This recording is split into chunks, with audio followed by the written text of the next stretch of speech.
Okay, we are not muted anymore. Okay. Great. Yeah, we can hear you. We can hear you online. Great. Okay. Are you gonna run it? Well, this is Parks. Why don't you run? Because I have. You want me to start running? I mean, you want me to start, Rich, or you Well, want to? yeah, well, first off, thanks everyone for starting at 5:30. I really appreciate that. I'll do the quick introduction. Then I'll turn it over to you, Susanna.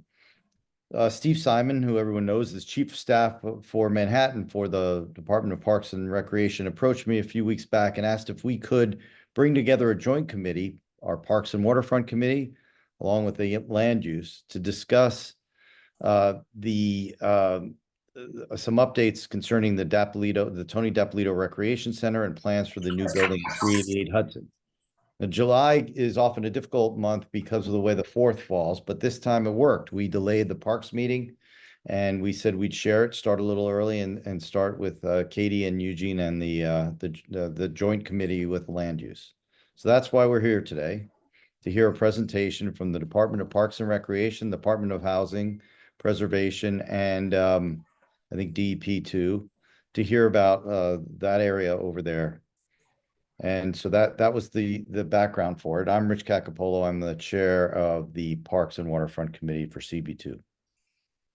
I'm Susanna Aaron. I'm the vice chair, and just because I'm in the room, I'll toss it to others to introduce themselves. I don't think our committee has quorum yet, but we're going to go ahead anyway. Chris, do you want to introduce yourself? I'm Chris. Shirley? Shirley Secunda. And Frederica? Yes, I'm on both committees. Great. Katie, do you want to introduce your committee? Katie Bordenaro, co-chair of Land Use and Housing. And we'll go to the screen first. Eugene. Say hello. Eugene Yu, co-chair of Land Use and Housing. Stella. Hi, Stella Fitzgerald, Land Use Committee member and board member. And we'll come down, starting with Michael. Michael Levine, member of this committee and of the full board. Of the land use committee. Land use committee, you're right, land use committee and full board. David Gerber, Land Use Committee. Susan Wittenberg, land use. Anita Brand, Land Use Committee. Donna Rockery, Land Use. Janine Kiley, full board member. And we are joined by Janine, who's former chair, as well as the board member, and current chair, Susan Kent. Good evening, everyone. And another former board member and chair, Toby Bergman.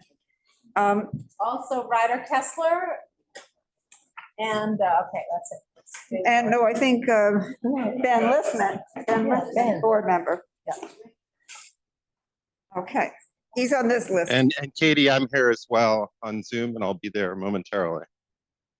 It's Carter.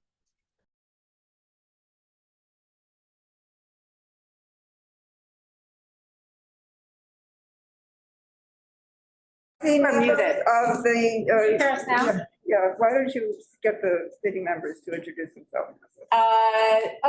Committee members who are on Zoom. Should we go through the Parks Department? Let's see, we have Rich Cacapolo, and the other person on Zoom is Ann Hager. Ann? Hi, Ann Hager, committee member for Parks and Waterfront. Anybody else? I don't see anybody else, but so now. Matt texted me. He's running in. He'll be there in a few minutes. Matt Metzger. Okay, thank you. Oh, good. Then we will have a forum. That's great. Okay. I don't know. Rich, do you want to introduce our guests and take it from there?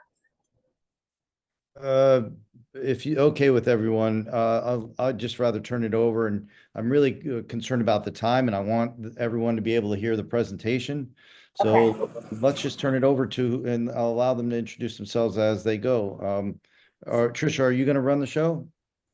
I'll kick off the show, and I hope that you guys can hear me okay. Hi, everybody. I'm Trisha Shimamura.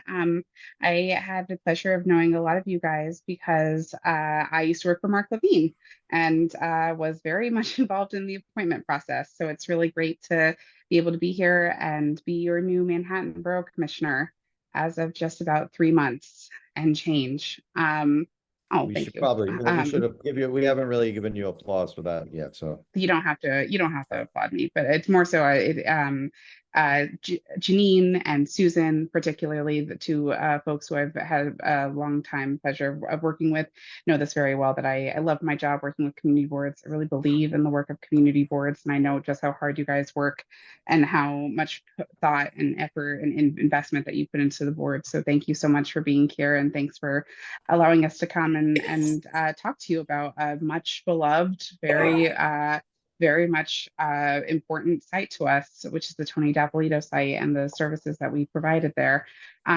So let me just say, I'm only here to really kick things off before we have many experts in parks and HPD who are also going to be speaking. But I wanted to just set the stage here and manage a couple expectations. So first off, I will guarantee you right now that we will not have answers to all of your questions. I promise you that. just to be super clear. And that's not just because I know this and we're parks, but that's also because we're really early in this process, and we've made a commitment to work hand in hand with our community board, with our community stakeholders, with our elected officials, particularly Councilmember Botcher, and our other city and state elected officials as well, to really talk about this site and to go slowly, baby steps along the way. So I'm sure that a lot of your questions that you have will definitely be addressed, but we may not just be there yet. So I want to just manage your expectations and promise you. And hi, Mark Diller, it's good to see you too. You weren't introduced, but I have known Mark for a very long time as well. Okay, so that's for one. Two is that as a kind of follow up to one, I promise you that we will be back. I can guarantee you that. First of all, half of you have my personal cell phone number. Second of all, the other half of you who don't should know that we are consistently there. Parks is consistently coming to your community board meetings. There's no way that this is something where we're just going to give you information and then not come back to you again. So I can promise you that for questions that we don't have answers to, for things that we're saying that we're working on, I can guarantee you that we will be back with more information just as soon as we can. More specifically, I'm hoping that we'll have more substantive updates for you before the end of this year. So hopefully in the fall, but you have my guarantee that for the things that we can't answer, we will follow up with you on, and we'll continue to work on this. You guys aren't going anywhere. Parks and our government, our agencies are not going anywhere. We're here to work together. And so just know that. And finally, I just want to say a huge thank you to your leadership, Susan, Rich, your elected officials.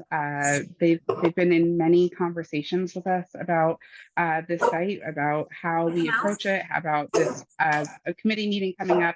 And I just really wanted to say thank you for those conversations. Thank you for the work that your committees have passed, because we hope that you see that we've drawn much from your resolutions that you've passed in the past, and are really building on that. So thank you also to my parks colleagues who are going to be leading this presentation. I very much appreciate their expertise and much more the work that they've put in there. I'm the latecomer here with only 3 months of experience underneath my belt. They've been working on this for much longer, and I'm really just grateful to have their expertise.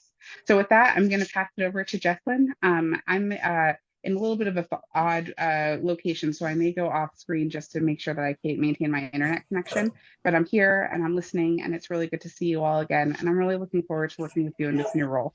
So with that, maybe I'll pass it over to Jesslyn. Great, thank you so much. Let me just share my screen. Jesslyn, can you give if you don't have it, can you just tell everyone your title? Absolutely. Okay, can everyone see this? Yes.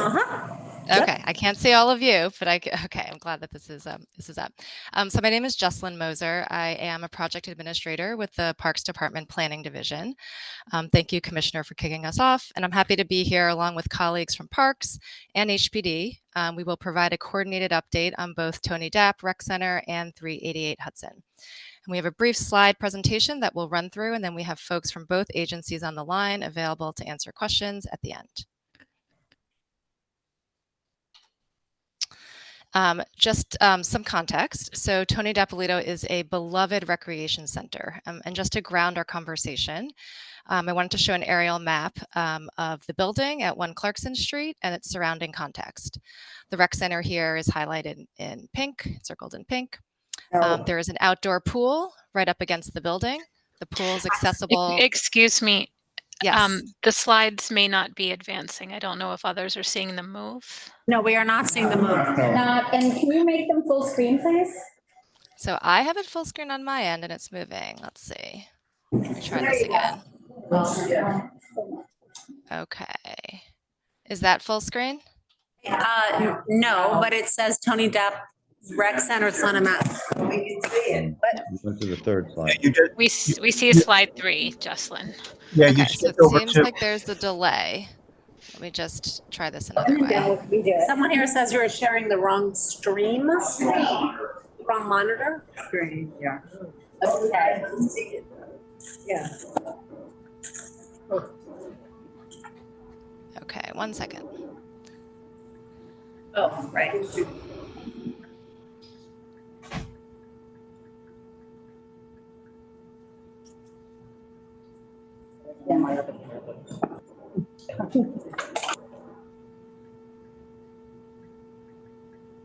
la la. All kinds of things are happening.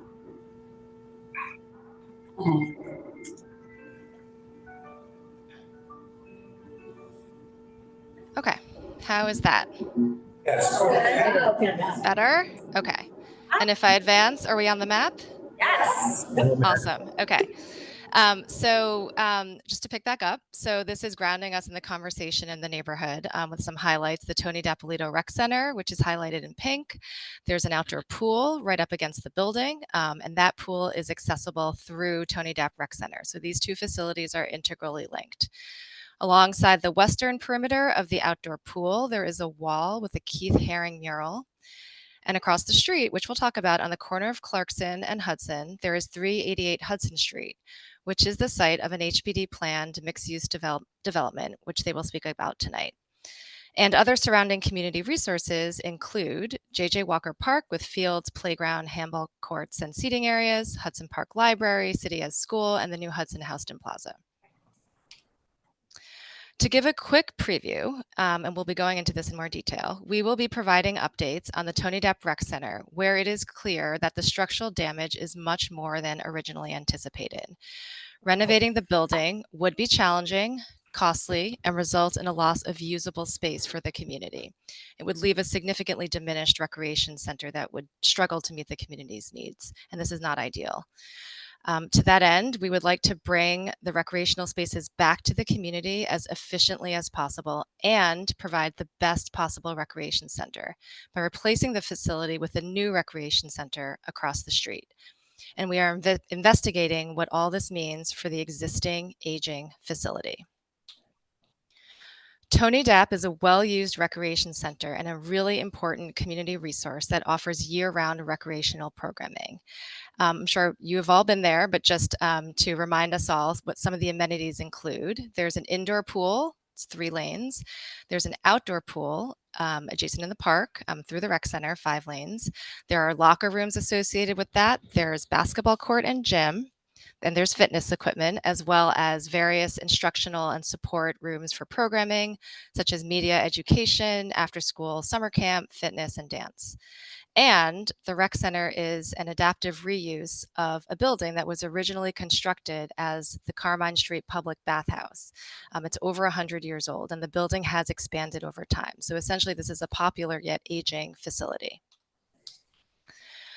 We have received many inquiries about the status of the recreation building, understandably so. The building has been closed since 2020 during the COVID pandemic when recreation centers across the city were temporarily closed. And Tony Dapp itself remained closed due to slated capital project for repairs. Since that time, significant structural issues have been uncovered, and we want to update you that the current project scope is now limited to bracing the building and monitoring it for movement and more cracks. There are already some cracks. Extensive and costly capital work would be needed to restore the structural integrity of the building, and any renovation to bring it up to code would result in a loss of recreational programming space. And as a result, to be fiscally responsible, we are open to replacing the facility rather than repairing it. Again, the current capital project is limited to stabilizing the building and keeping the area safe. Many of you may be wondering how we got here. It has been years since the building and the pool were closed. There was also a pandemic during these intervening years.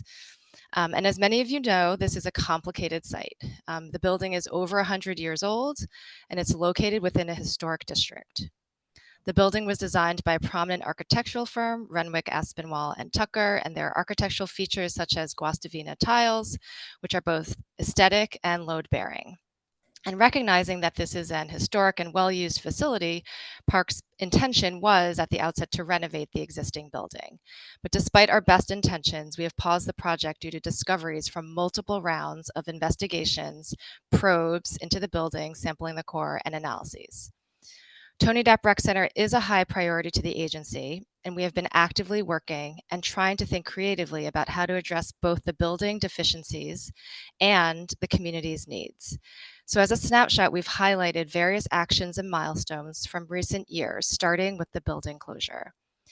And at this point, we know that it would really be extensive and costly capital work needed to restore the building. While the building is closed, it is safe, just for clarity, for now, due to stabilization, shoring, and monitoring measures we have taken. And I'll show some photos of that shortly. So this is a view from St. Luke's Place, the playground, looking at the west and north facades of the building. These are areas that are particularly compromised.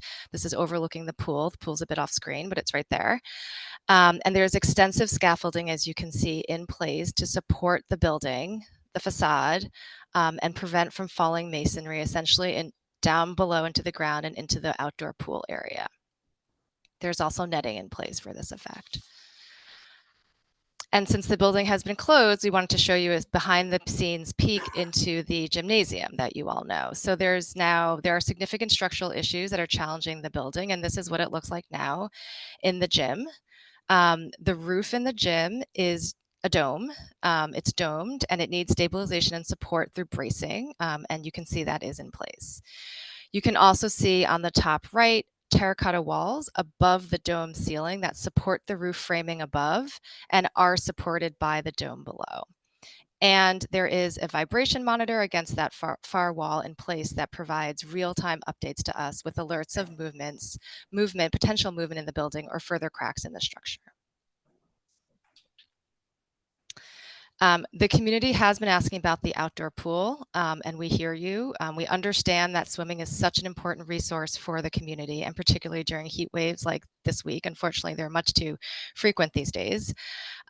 Unfortunately, the pool is part and parcel with the building in that the pool relies on the building to operate.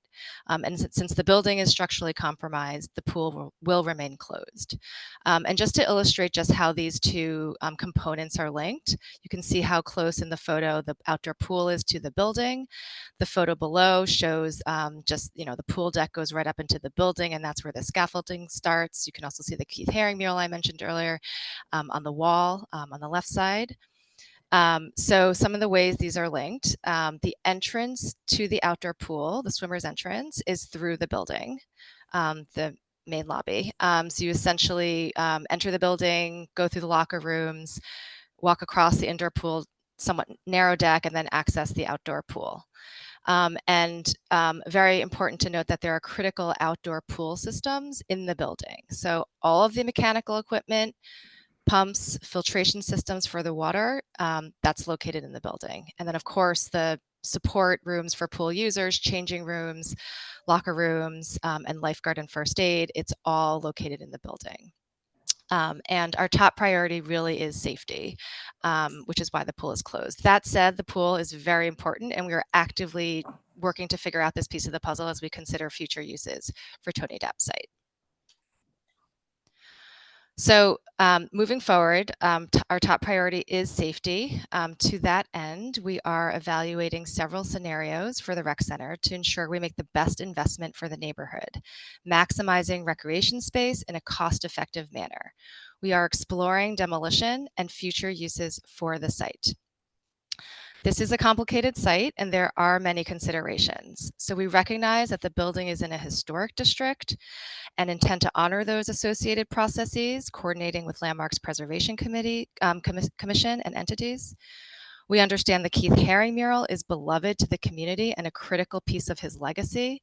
And we are currently in discussion with the Keith Haring Foundation to consider options. And of course, the outdoor pool is incredibly important, a really important resource for the community, and to the Parks Department is likewise a very high priority. And we are very eagerly considering how to maintain pool access on site. Parks will continue to dialogue with CB2 about future potential uses of the Tony Dapp building site, including how to accommodate the outdoor pool. We're coming to you early, as the Commissioner said, and look forward to future conversations. The good news is that we have a near-term opportunity. We would like to bring recreational services back to the community in the most efficient way possible to stem the gap in services. We know the community has been without recreation center services for quite some time. And we have an exciting opportunity right now to collaborate with our sister agency, HPD, who will speak in a moment, about the potential to incorporate a recreation center as a replacement into a new mixed-use development at 388 Hudson. And agencies are working together towards full evaluation on that. So just to take a minute, we wanted to share some thinking and discuss considerations in replacing recreational services and also discuss impacts. So it is clear that renovating the existing building that is over 100 years old would be challenging and result in reduced programming space for the community. Significant structural deficiencies continue to be discovered sort of like at every turn, every step that we take. And the shape and structure of the building is constraining opportunities for really full redesign. Renovating the building and bringing the building up to code would result in a significant loss of programming space for the community, and it would not solve existing layout constraints. And so there are anticipated impacts. I think a really good example of this is the indoor pool. So there's a photo here of the pool. It is 3 lanes with virtually no pool deck. It is very, very narrow, as you can see on either side of the pool basin. It essentially comes up right to the wall, this is not ideal. And so bringing this up to code and installing a proper pool deck would essentially mean reducing the available swimming space. And it would go from a 3-lane pool to a 2-lane pool, if not possibly a bit smaller. And this is already a small pool, so that would mean less swimming space even after investing in renovation. Another example is the basketball court. As you know, it is not a regulation size basketball court. I think we do the best we can with it, and there's some great programming there, but the basketball gym could not be enlarged to regulation size, again working within the constraints of this building structure that is unique and has is where it is today due to incremental expansion over the past century. And again, now there's fitness equipment sort of located in different corners, different areas of the building. There's a lack of sort of a dedicated comprehensive fitness area, and that would remain. That would not be able to be solved. And then on top of which, just again, knowing this is a very old building, and renovation on any aging building would likely reveal, as you kind of continue along, and as we have seen in a recent pattern, additional discoveries that would likely increase costs and push the project timeline. So these are some of the impacts just to discuss in terms of thinking about the rec center and replacing the services. And again, the outdoor pool is a high priority that is being considered to remain on site. So linking Tony Dapolito and 388 Hudson Street, how could these two work together? Recreation and housing are both critical amenities for the community. Funding for structural work, there is funding for Tony Dapolito, could be applied to relocating program functions into a brand new recreation center at 388 Hudson Street. It would be a modernized, more space-efficient facility that incorporates community programs and recreation opportunities.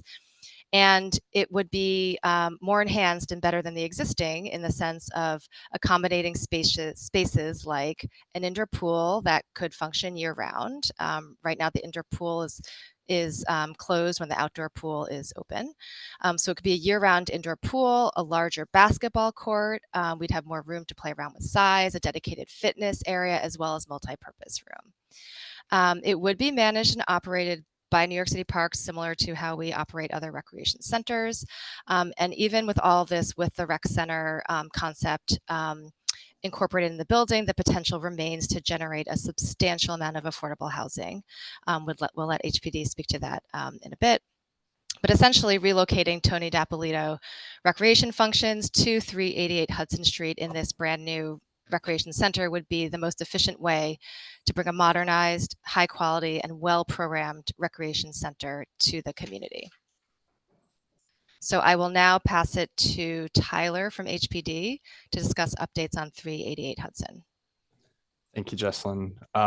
For those who maybe haven't seen me before, my name is Tyler Tishner. I'm a planner at HPD, and I have been tasked as the project manager for the RFP for 388 Hudson Street.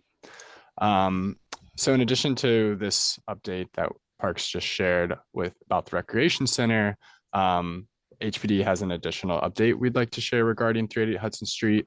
But first, I would just like to kind of re-emphasize the input we've received from the community board and the community at large that's led us to where we are today.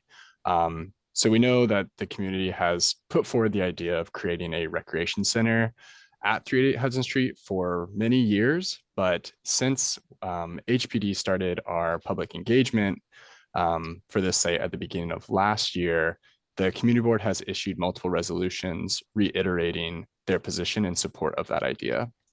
And as was written in the most recent resolution, this request has been made very clear from the start. So additionally, we know that the community board is also concerned about the use of the 10-foot no drill zone buffer on the 388 Hudson Street site. I'll talk a bit more about that in a future slides, but we just want to reassure the board and the community that HPD and Parks and DEP are all continuing to work closely together and collaborate as these projects both move forward to ensure that that space gets put to the best use possible and that there's a thoughtful design that helps the transition between the two sites at 388 Hudson. You can go to the next slide, please. So furthermore, in addition to what we've heard from the community board, we also heard from over 500 individual community members through our community visioning process and our online questionnaire. In that questionnaire, we asked community members what non-residential uses they would like to see at this site. And when selecting from a multiple choice list of options, the majority selected a community or cultural center.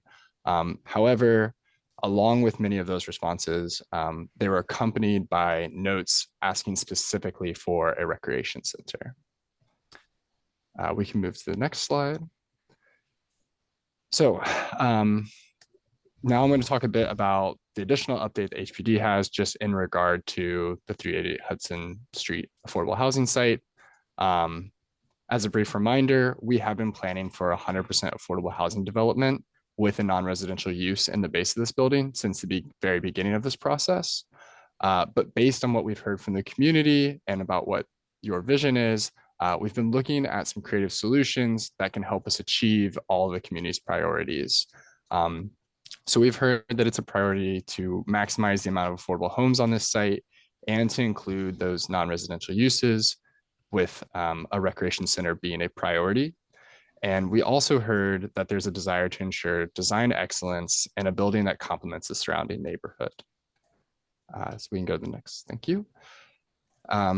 So you already heard about how we've been working towards including a rec center in this development, but I want to discuss a bit more about how we're aiming to provide as much flexibility as possible in the site constraints so that the development teams that will be putting forward proposals for this site and their architects can propose really creative solutions to meet those priorities we just discussed about maximizing housing and designing a building that responds to the surrounding area.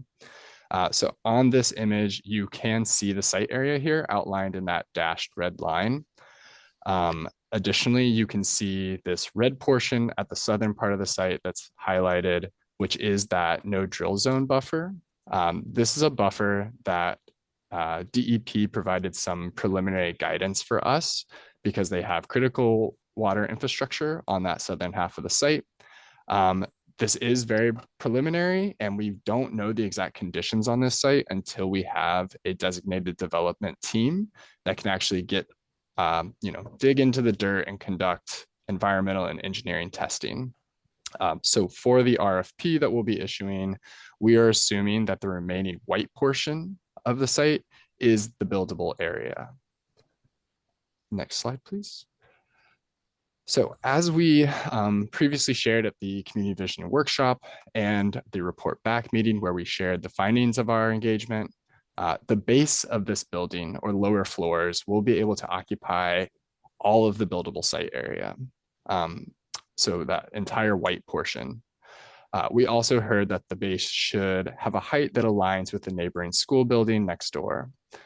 Above that base, there will be a stepped back tower.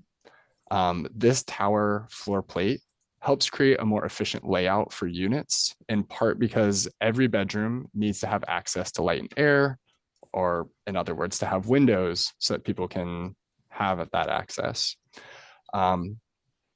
So to have these windows on every side of this tower, the building has to be set back to allow for the required amount of space for those windows to be considered legal.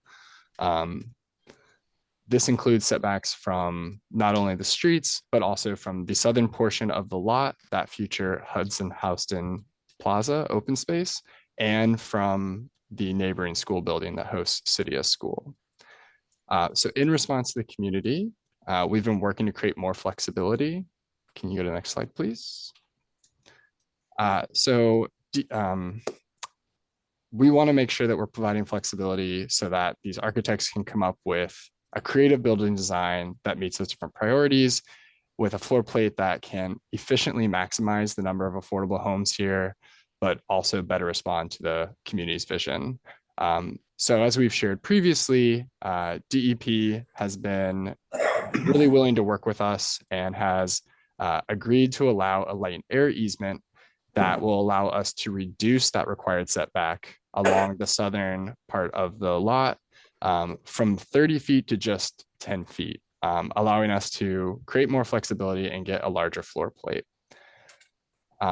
We know that's a start, but we have an additional update now. We continue to work with city partners, and we have been working with the Department of Education, and they have also agreed to allow a light and air easement, which will allow us to, again, reduce another setback, this time to the east, again, creating flexibility and allowing for a larger floor plate that can maximize the number of units per floor and create kind of that efficiency, but also flexibility that allows us to achieve that design excellence. And we can go to the next one. So just to kind of quickly touch on some next steps, we obviously recognize that the recreation center and affordable housing are critical amenities for this community. HPD is going to be continuing with the 388 Hudson RFP process with the goal of releasing an RFP for a mixed-use development that includes a recreation center. And I'll pass it back to Jessalyn. Thanks, Tyler. And as far as the Tony Dapolito Recreation Center, we are exploring demolition and future site uses. The outdoor pool remains a high priority and is being considered to remain on site. And Parks fully intends to continue dialogue with CB2 about future potential uses of the Tony Dap building site. And that's the end of our formal presentation slide deck, but Parks and HPD are on the line and available to answer any questions you may have. Yes, I guess, Rich, do you want me to run it from here or do you want to run it from there? Oh, yes, please, you go. Okay, I guess the first question is from members of the Parks and Land Use Committee, if you guys have questions. We have people, now I can't see the, Mark, will you help us? Right, and Mark, will you help us field questions from the screen. If anyone would like, from the committees who is on remote, would like to raise your hand, please ask a question rather. Please Oh, sorry. raise your hand. We'll start with people in the room. Does anyone, Frederica, you have a question? Thanks. This is very exciting news. It's wonderful to see both agencies talking to each other and taking advantage of the reducing the setbacks as an example. I have a couple of questions about the size of Dapolito, the square footage of Dapolito as a rec center, and also what was the square footage that you were thinking to devote to in the, given that the building hasn't been designed yet, the 388, what were you thinking that the square footage would be in that building? I can kick us off. So the Tony Dapolito Recreation Center, the existing one, is about 27,000 and change square feet. And as far as relocating services to 388 Hudson, we don't know exact square footage yet, but we are looking to accommodate some of the core uses similar to what's at the existing Tony Dapolito site. And we think it'll fit. It will be tight. We would have to work with the developer, future to be selected developer, and refine the details, but it would fit an indoor pool, it would fit a gym, and fitness equipment. So it would be comparable size. If not, we would look to squeeze out maybe additional space. So the size of the lot of Tony Dap is smaller than the 13,000 square foot size of 388, right? Because Tony Dap is on how many floors? Well, if the site is 13,000 square feet, right, and the base of it is going to be almost full usage, then you'd have to have at least 2 floors to get to 27,000 square feet, and that would be before you deducted for all the mechanicals and elevators. So it seems to me that you're kind of getting close to 3 floors. And so my next question is, does the number of square feet that you're willing to dedicate to a rec center, does that depend on the height of the building, the size of the building? Is it just you're willing to do this regardless of what the ultimate height and size are? So as far as, I'll just, before kicking it to HPD, as far as kind of what spaces the rec center could take up in 388 Hudson, we're looking at accommodating the indoor pool in the cellar, like a below grade space, lobby, and 2 floors above that. I don't know if HPD wants to add to that about. So 3 floors, in other words. That's great. Okay, but just to. Actually, the basement has to be 2 floors is that right? There's the pool would be in the cellar, and then there's sort of like associated sub-cellar space that accounts for operating equipment, et cetera, for the pool. Got it. Anyone else in the room? Shirley? I guess I have a couple of questions.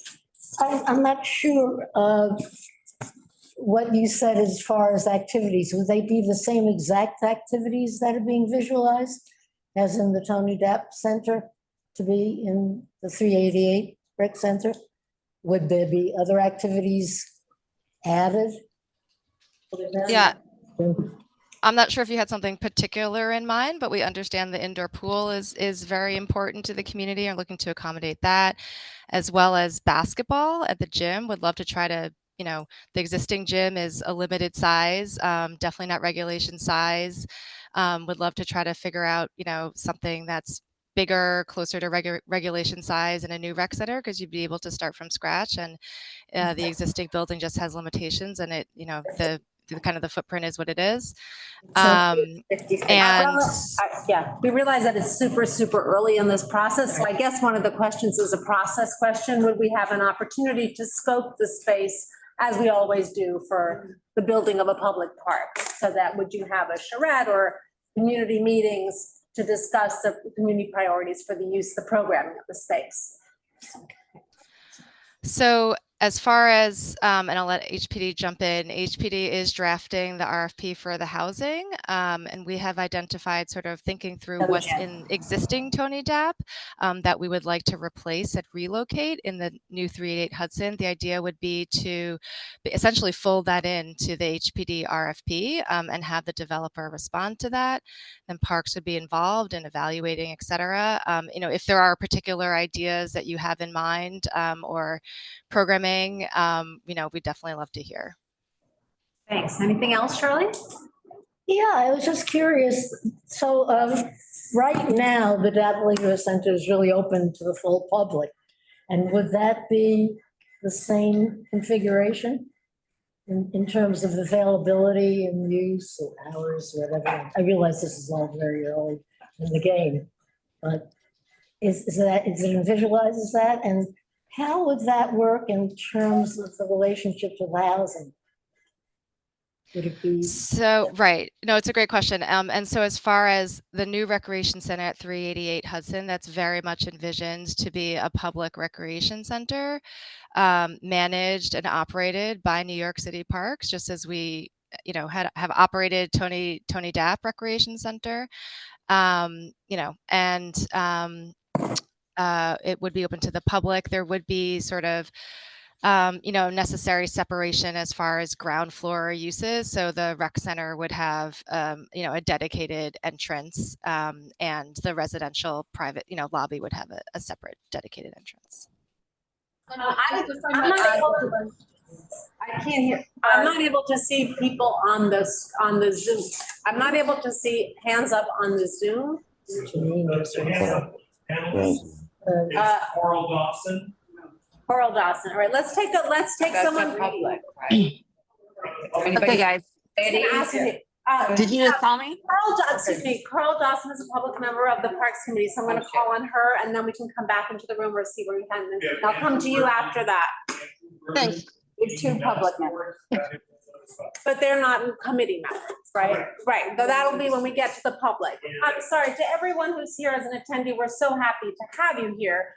The normal procedure for how we do questions is we start out with our committees and then we go to any other members of our board who are here, and then we open it up to the public. So we're gonna try to get through that as quickly as can so that we can get to public questions. I know that there are people out there who want to know. So Coral Dawson is a public member of the Parks Committee. Coral, would you like to speak? Thank you. Yes, I appreciate the presentation. Speed is definitely of the essence since we haven't really had a community center for about 10 years.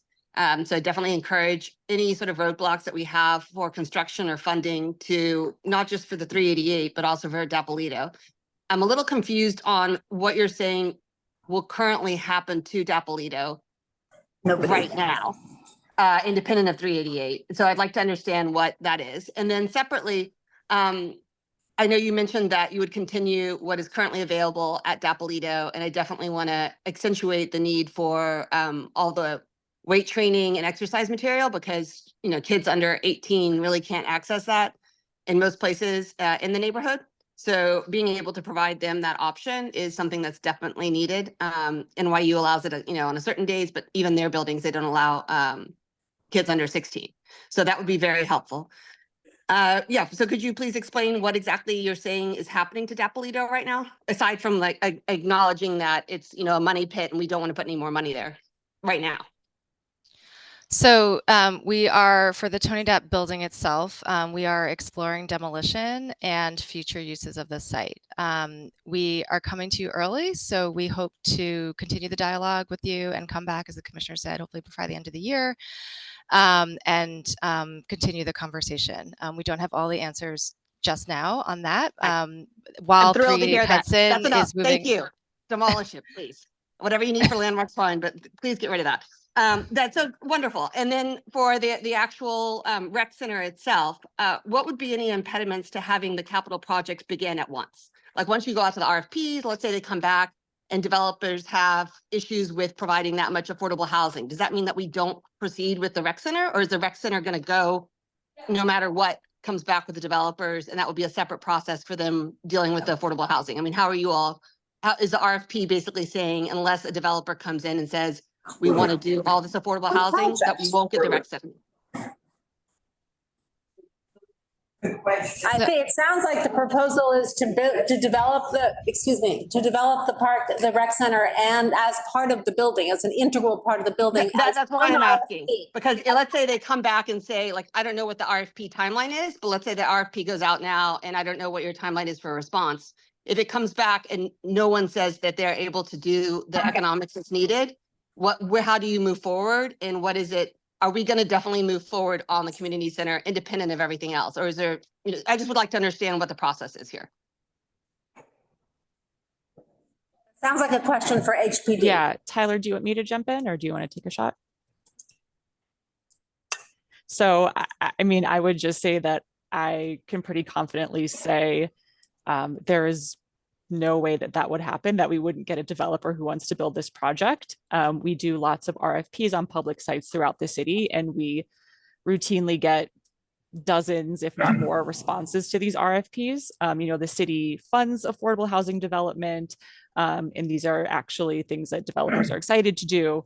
And they make the economics work. So I don't have any concerns about us not being able to do an affordable housing project here.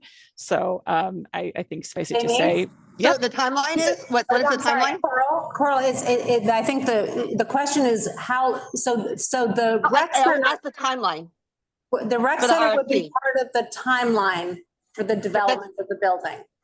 That's what I'm asking is what is the timeline for the RFP to be responded to and Sure. then I just am trying to get the dates now Got of it, what you are trying to budget right now. So we can keep track of where you start and where we're going. Yeah. So, it's a process that we try to move quickly, but as we all know, these are very complicated projects and they take their time. So we are aiming to get the RFP out as quickly as we can. And then we usually give teams about 3 months to respond, and then hope to designate within like 8 to 9 months after that. Sounds like a very long time, but we go through a lot of rigorous review and process. After that, we would designate a team, and then that team would come out, do more engagement, and then we have to go through the ULURP process. So that adds the pre-ULURP, and the ULURP adds probably another couple of years. So we are looking at a number of years in this process, but quite frankly, thinking that this is an efficient way to move forward with this project. Thank you. If the timeline is about 5 years, let's just pretend that it's about 5 years. I think one of the concerns is there any opportunity to have a rec center temporarily within that time, or Tony Dap will just remain closed and off limits? Is that right?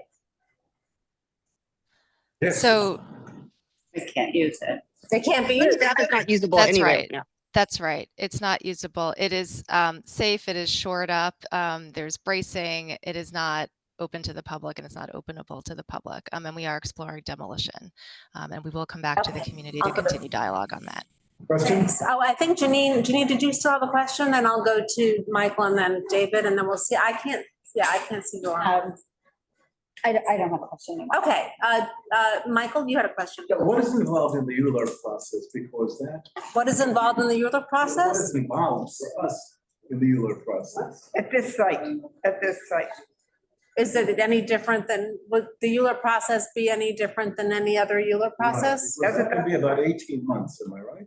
Yeah, it's normally, it's 18 months, right, the ULURP process? Right. So yeah, it would be a standard ULURP process. The actual ULURP itself, is a good 7 to 8 months, but there's the pre-ULURP and the environmental review phase that comes first, and that can be a little more variable just to get everything ready. David Gruber? Thank you. David Gruber speaking. First, I want to thank and congratulate both Parks and HPD for getting together. It's something that the community board and the community in general have advocated. I'm glad you incorporated much of what we wrote in our reso into this project, and that's a very big thing for us. And I thank you for moving forward and doing that creatively. One thing that, and I want to talk about is the DAP Center. You said that you're considering demolishing it, which I think is, by not throwing more money into a project, into that building, I think is a good idea. That building, as much as we'd love to save it, in my opinion, is unsavable. But you mentioned that you would like to keep the pools attached to the DAP Center, maybe in place, but that would mean not demolishing the building because, as you pointed out earlier, the building is integral to having the pool, filter systems, and this and that. So it seems that there's a contradiction in saying that you want to demolish the building, maybe make the site available for housing, which I think is a very good idea. And at the same time, thinking about keeping the pools there. So The outdoor pool. So it's a bit of a pickle, in other words, because you're yeah, it's a talking on the one. contradiction. Well, it's, a contradiction or a pickle, right? Because you want to preserve the pool. You've talked about preserving the outdoor pool and also maybe demolishing the building. So that's kind of a challenge. I know it's early in the process. I just want to flag it. But thank you. Yeah, just to clarify, so we are exploring demolition of the building and we do still need to figure out the outdoor pool piece. And yes, you're correct. All of the equipment, the operating equipment that is essential, required to function, is in the building. It's essentially just the pool basin that is outside the building. Is there anyone else on either the land use or the parks committee that has a question? If not, I'll go. I can't control I'm not controlling the screen, so Susanna, here's a list of the participants who are asking, have their hands raised. I mean, I just need to see who's in right line here. to You can look at ask my questions. questions. I mean, I can see it there. I'll just read the names to you. Andrew Berman. Right, Andrew Berman, Jane, I can see it there. Andrew Berman, Jane Montfort, I'm sorry if I pronounced that wrong, and Danira Munari. And I think also that someone from Eric Botcher's office may be on the line. We'd like to give them an opportunity to ask a question or make a comment. So let's start with Andrew Berman. Allow him to talk, whatever. Promote him, yeah. Promote him, whatever. Hold on. I'll throw out all three. So Yeah, why I'll don't be you- thinking. Yes, that's fine. Okay, Andrew, Should be able to unmute. you should be able to unmute and speak, I'm told, but I don't see you. Can you hear me? Yes. Yes. Great, great. All right. I have a couple of questions. I'm just going to run through them quickly. One is, wouldn't placing a recreation center in 388 Hudson Street inherently make that development even larger when the public has asked for a shorter and more contextual building, or having less affordable housing in the building? Wouldn't it basically be a choice between the two? My second question is, when there are other public recreation centers across the city that are this old or older, why is it that the city claims that this one is unsalvageable when buildings like this are brought up to code and renovated all the time? I also wanted to ask if there's any updates regarding the HPD being willing to include a commitment of permanent affordability for the housing at 388 Hudson Street using a restrictive deed or declaration, as is commonly done for affordable housing developments all across the city, but they had not yet agreed to do so here. And then my final question is, if the city is contemplating demolishing this building, which is both landmarked and listed on the National Register of Historic Places, what does it see as possibilities for use of this space? Okay, these are complicated questions. And I think that some of them, so I think the first one is, would adding a rec center to 388 need to make that building taller? Do you want to answer that? I can speak to that. Yeah. So I wouldn't say that's necessarily the case. There is certainly a trade-off in what we use the amount of floor space that we have available to us for. That being said, the base of this building is quite large, which isn't always the most efficient. It's a large square, sort of like an office building. It's not always the most efficient for housing. And so a lot of this internal space in that base would be used for other purposes that would serve the building that wouldn't be necessarily housing units. And so switching out that for a public amenity doesn't necessarily mean we'd have a significant loss in the amount of affordable housing. Yeah, good answer. Next question. Andrew asked, it's not unusual to fix up old buildings. Has any consideration been given to restoring Tony Dapp? And why is that idea not fully on the table, or is it? Sure, I can speak to that.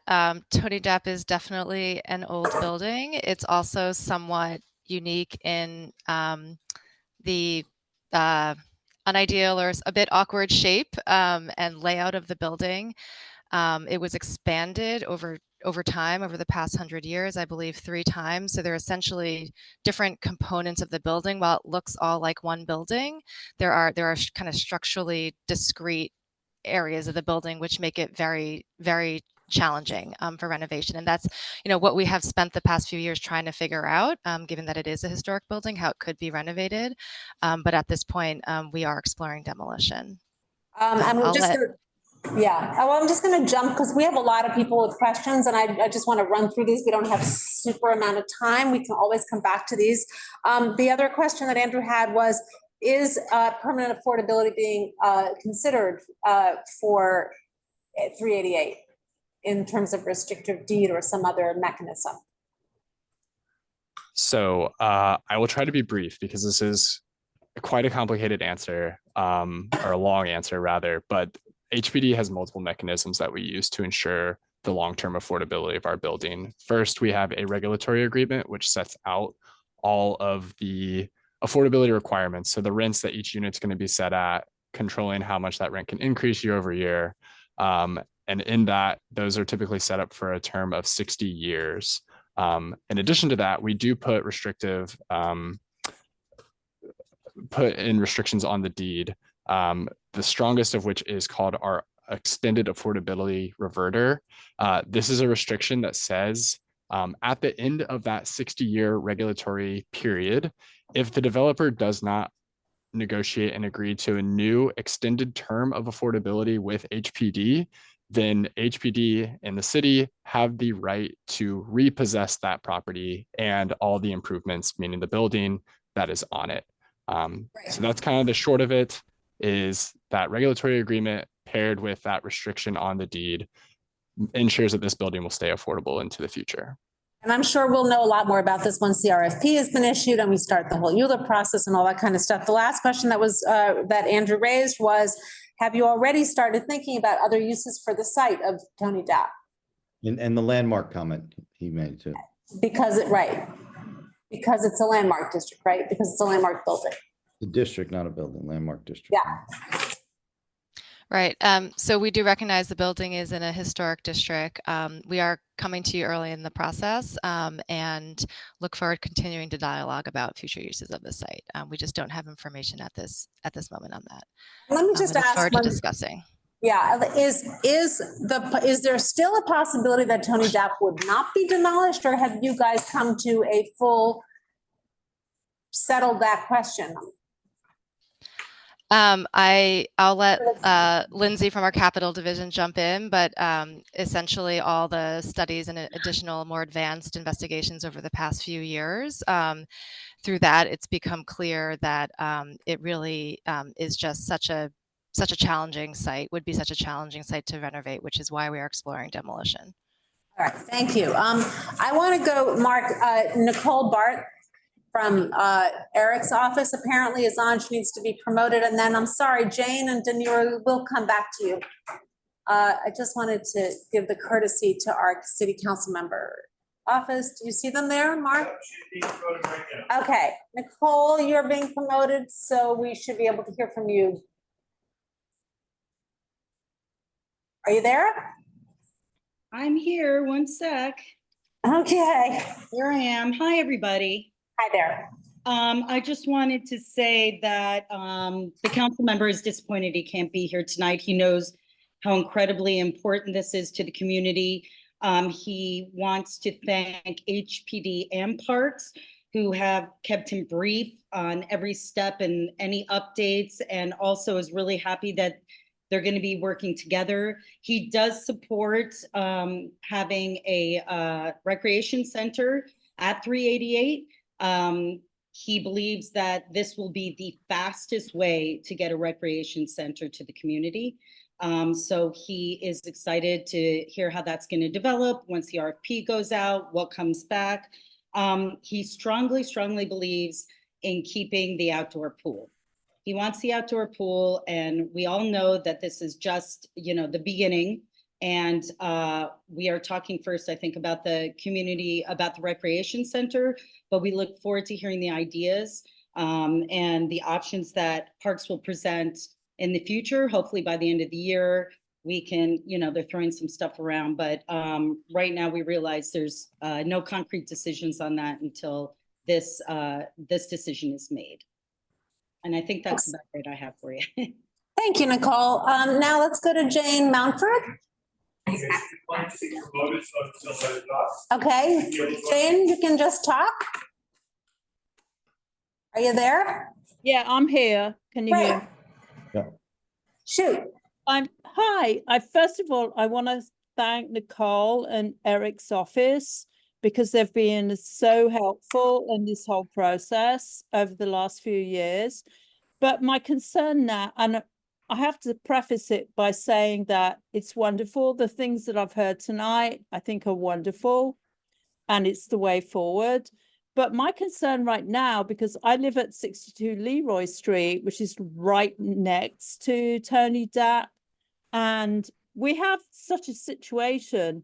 For a long time, right here on Leroy Street, we had a situation outside the rec center with a dumpster and etc. That's all been taken care of.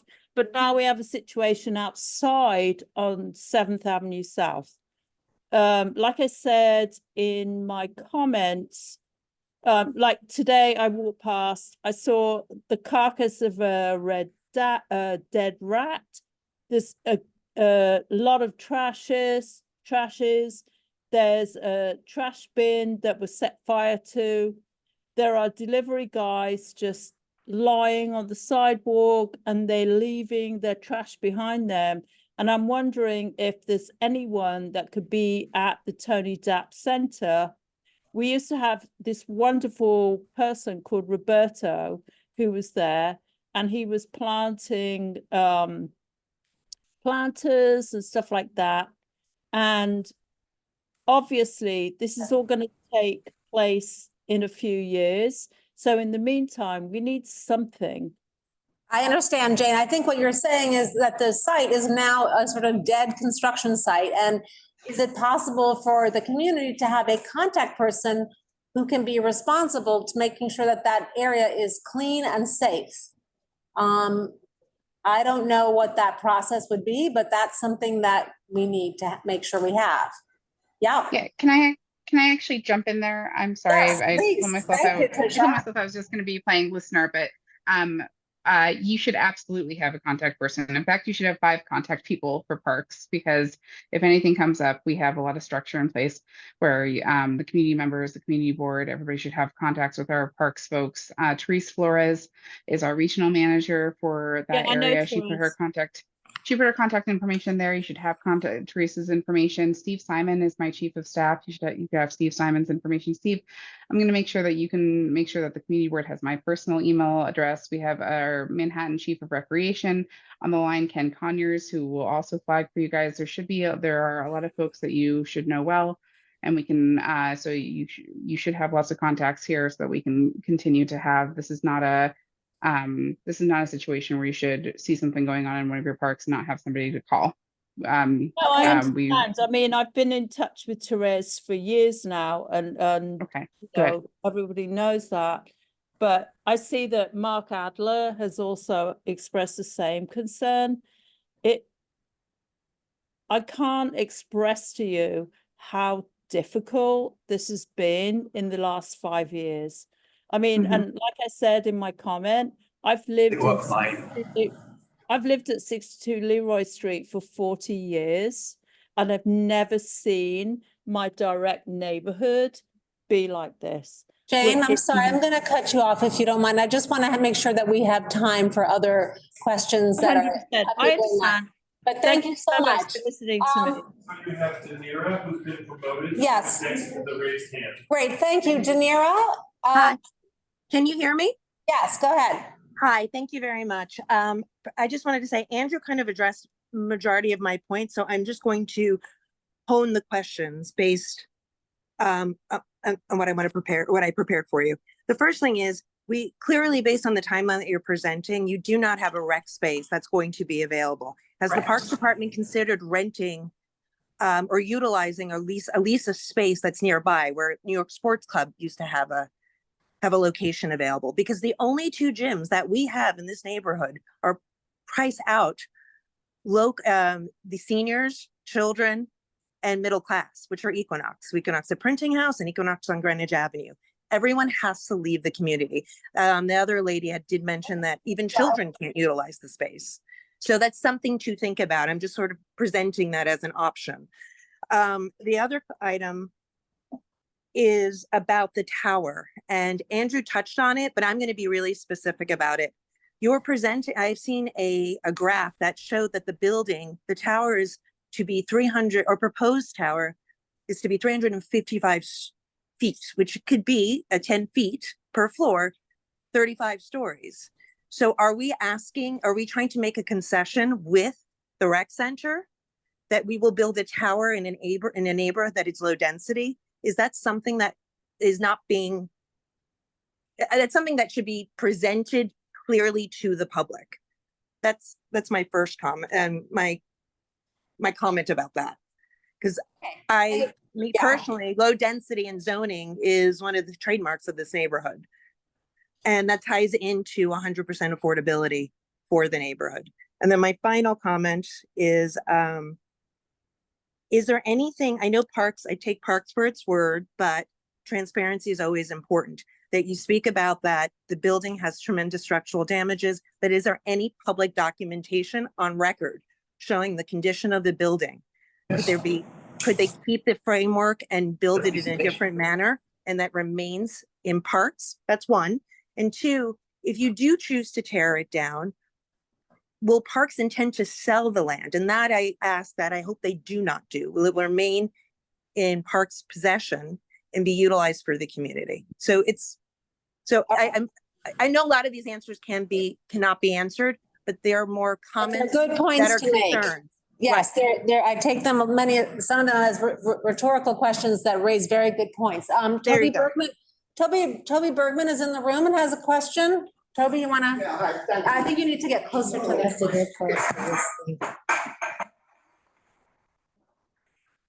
Thank you. I'd like to congratulate agencies on the progress of expanding the footprint of the tower. I think with a smaller tower, a recreation center in the base would be impossible because of the locations of elevators and stairway egresses, et cetera. So this really makes that possible. My children grew up spending huge amounts of time in Dapolito Recreation Center. But I can say that it was always a substandard site. It's a building that you always feel constrained in. It has some certain old elegance to it, but it wasn't built for that purpose. It didn't serve that purpose well. And it was never really a credit to the community, even though it served tons of people over a period of many years. Also, it was constantly being shut down for renovations at very large costs. And each time millions were spent, it would then close down and millions more were spent. And it would just make no sense to put tens of millions of dollars into this building. I think it's a huge opportunity and to make a much, much better recreation center. I also think it is important that this proposal honors a commitment that the city made now almost 30 years ago, that when the community board supported the use of that site for the tunnel shaft, promise was made that the rest of the site, or the whole site, would be converted to a park when they were done, including those portions above the tunnel. This is better. This provides affordable housing. This provides greatly needed indoor recreation. The outdoor needs of the community for parks have been very fulfilled by Hudson River Park. The need for indoor recreation is huge. Now, without that need fulfilled for 4 years, I think this is a great opportunity. I do sympathize and agree with the need for sensitivity in terms of the height of the building. I think you've now got a bigger footprint. That means perhaps you should be able to make the building somewhat lower. At the same time, I think it's important to recognize that this is not a site that is in the low-density portion of Greenwich Village. This is a site that that's essentially part of Hudson Square, which has many large buildings. On the other hand, it's on the edge of the Hudson Square, and I think every effort should be made to keep the height of the building as low as possible in order to, as long as it also fulfills the needs of maximizing affordable housing and the other needs of the community. So I think this is a great prospect, and see it move forward. Yay, thanks. I have one more person on the Zoom, but also one more person in the room. I'll call on the woman in the room if you don't mind coming forward. It's 6:45, so we're getting tight on time.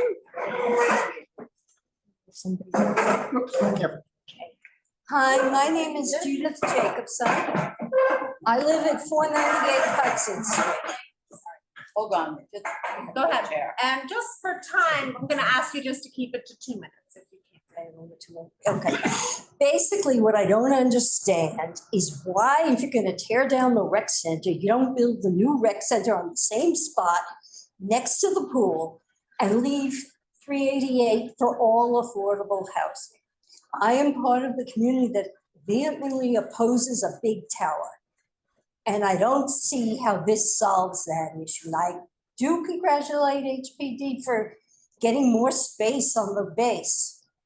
But why are we trying to move this rec center to a building that hasn't been built or even put out for bid? Just take care of it now. Thank you. Thank you very much. And thanks for this being so succinct. I'll take one of you guys and then we'll go to the Zoom. I was just gonna say, I don't understand why everyone is saying this is new when the building's been closed for 4 years. It should have been started when the building closed. So we haven't had a pool, we haven't had a gym, we haven't had basketball, and actually there was pickleball in there as well. And we did have a garbage dump on Leroy. Right. And it's just been cleared up recently. Thank you. But it's prone to that. Thank you. You had another comment as well? Yeah, I just want to say I disagree with Toby a lot. My son grew up, probably the last day of the pool was open, I was there. And I don't understand why challenge equals demolition. I mean, Grand Central Station was a challenge. The post office is a challenge. Why does it mean that has to be, instead of being a challenge, to create something? And even if it isn't, I never thought it was substandard. I didn't think anybody that used it felt it because it was used. There's no way that the other side on 388 can't be in addition for older people or for the tenants or for an addition would be great. But it can't equal it. There was so much going on at the same time. There's no way to put it into a small residential thing instead of saying hours between 2 and 4 or 1 and 3, Tuesday and Thursday. Thank you so much. Thank you. Those are important comments. No, I have to call John, the person who's on the Zoom. Dina Tass-Winter, sorry. Oh, Dina. Hi, can you hear me? Yes. Hi, Dina. Great. Hi. I'm speaking on behalf of Village Preservation, and I just have one further question. Given that we all know and have heard that it's estimated that it'll take a number of years to build out the 388 Hudson site, we're wondering, would it not be quicker to conduct repairs at Tony Dapolito, or is the city intending to use? I know, you're not ready to tell us what the use will be of the Tony Dapolito recreation location, but might the city be trying to use that incredibly valuable property for a non-community purpose? Because otherwise we're not sure how the timeline would work. Wouldn't it be quicker to do something with that site sooner than later? I think this is one of the comments that was made here before, that this is also, we've now been for 4 years without a rec center, and this means we're gonna go another 5 years without a rec center, which is really awfully a shame. I'm gonna just suggest, I don't know, do you have an answer for it? Or is it fair to say that, I mean, do you have an answer for that? I mean. Let Tricia or Jesselyn answer, I think. I'm sorry? Sorry, there are a couple of questions in there. What, as far as, okay, so as far as 388 Hudson, that is an HPD process that is underway and moving. So as far as timing, it's an opportunity to take advantage of that. And it is a, you know, it's a vacant site now. Tony Dapolito itself site has the existing building.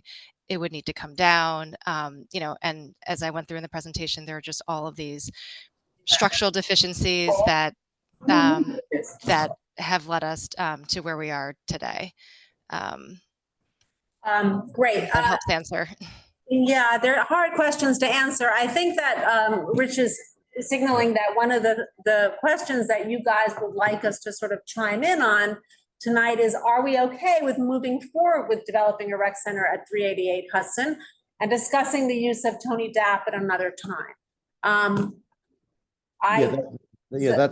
That's really, I think, what Parks and everybody wants, is the community okay moving forward with development of a rec center at 388 based on the conversations tonight, and the realization that the use of the space where the Tony Dapolito Center currently resides would be debated and determined at a later time, giving us another shot at that at a different time. That's the question, because we don't want this to drag on. If we're going to get started on 388, we want to get started pretty quickly. What question? And we're not taking a vote in the room, but I would say that from the comments that we've heard, there's a lot of displeasure at the idea that Tony Dapp would no longer be our rec center. There's a lot of frustration that we won't have a rec center until 388 gets built. And there's a lot of gratitude for the notion of having a brand new rec center. So this is a public hearing. We can take a resolution, a joint resolution. Speaking as co-chair of the land use, I heard a really great idea tonight. I don't think that the city can respond to it immediately, but one of the ideas was to see if we could rent the New York sports fitness. There's a facility right there on Varick Street, which is dormant, but might be possible, and we'd love to talk about that. But I think what Rich is saying is if we could go into, I don't want to hold you, because we're not, we have a lot of business for land use tonight, and we haven't even gotten to that. So I don't know, would the committees entertain the idea of quickly making a resolution on this? Just, you know, supporting what we've heard so far, acknowledging there are questions and that we have some suggestions, so that HPD and Parks and even DEP can move forward with giving us more information, because I think that once we close the public, terminated the public meeting, we can decide if the different committees want to have a business session and write a resolution or not. I want to take a last question, a question from Ryder, who's on our board, though not on these committees. Thanks. I have a question for HPD. First, I'll just say I grew up going to Tony Dapp, playing Little League basketball, was very scarred by organized sports, but survived. I think playing basketball in a nicer, newer space would be lovely, still scarring. But it does sound like the concern about waiting for the new site to be built is the time it will take for 388 to go through all of the required processes, including ULURP. I wonder, you know, I think as a board, we can potentially weigh in on streamlining some of these processes in the grand scheme of things. We considered recently the Green Fast Track for Housing, which was about streamlining some ULURP elements for, I believe, 100% affordable housing. So I guess my question for HPD is 388 Hudson a site that Green Fast Track for Housing applies to or could apply to? Would that be a function of the RFP and whether the developers came back with like a, you know, renewable energy approach to electrifying the building? If so, could that be a way to speed up its development while also being climate friendly? Thank you. Tyler, Amy, I don't know who wants to do, did you hear were you able to hear the question? Yeah, so I you know, I don't necessarily want to dive too much into timeline, but I do think that we are under the impression that while it is a very long timeline for either of these projects, that this is actually a way to move this a little more quickly than might be the case if it were to be repaired and redone on the Dapolito site itself. So we actually see this as being an efficient way to move this forward, and long timelines either way. Parks could speak more to that about their timeline if it weren't to be part of 388. Let's see, the green fast track. So I would need to get more information on that. The one thing I'm familiar with is the waiving out of the environmental review under a certain amount of units. I think this would not qualify for that. I also don't know that a rezoning would qualify to waive out through that, but that's something that we could look into further and come back with some answers for you. Thank you. I think And that maybe we could support a potential expansion of green fast track for housing to apply to bigger or, you know, more broad set of developments, so that this kind of project could be faster. Great. I saw earlier that Melissa Auton had her hand up. Did you? No, you're done. Okay. Are there any other, Carter Booth? So I had a question. I think you need to come close to the mic, Carter. So the board's position is that both spaces would be community uses, and now we only have one space so far, because we thought that 388 was going to be complementary, not the sole space. So is there a commitment by the city to maintain community use at the Tony Dapolito Center in going forward? And that's particularly important because we have very few government-owned sites, or city-owned sites, which can be used for the community. And as a result of this, we've really taken away, not supplemented from what the board has asked for. And it's great that the recreation center is moving, but a part of what the city is able to provide across the city, we lack here because we don't have government-owned facilities.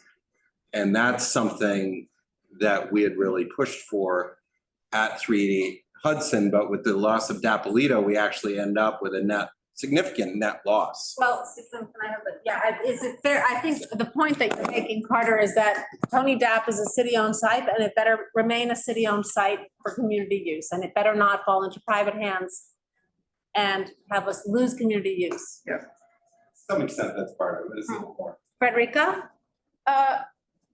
I think of doing a joint reso is particularly good. And I would hope that we can include in the reso the fact that when the city is contemplating other uses for Dapolito, that they look very seriously into that building site as a source of more affordable housing. Let me raise a procedural question now, because it sounds like we want to go into business session as two committees. It's now 5 of 7, and we know that land use has a lot on their plate. So I'd love to be able to close the public conversation and go into business session, if that would be all right. I think we should. All right, thank you very much. So let's thank everybody for coming today, and thank you for all of your input. You're welcome to continue to listen, but Yeah, you're welcome to continue to listen. We will I'm sorry. We're going into business session. That means that we will no longer hear from the public, but you are welcome to listen in. Wait, I see, I'm sorry, before we do it, I see John DeVerna. I'm not going to take He's a public member of land Yeah, use. John DeVerna is a public member for land use. Oh, okay. I'm sorry, John DeVerna. I didn't know that you were, John DeVerna, why don't you go ahead?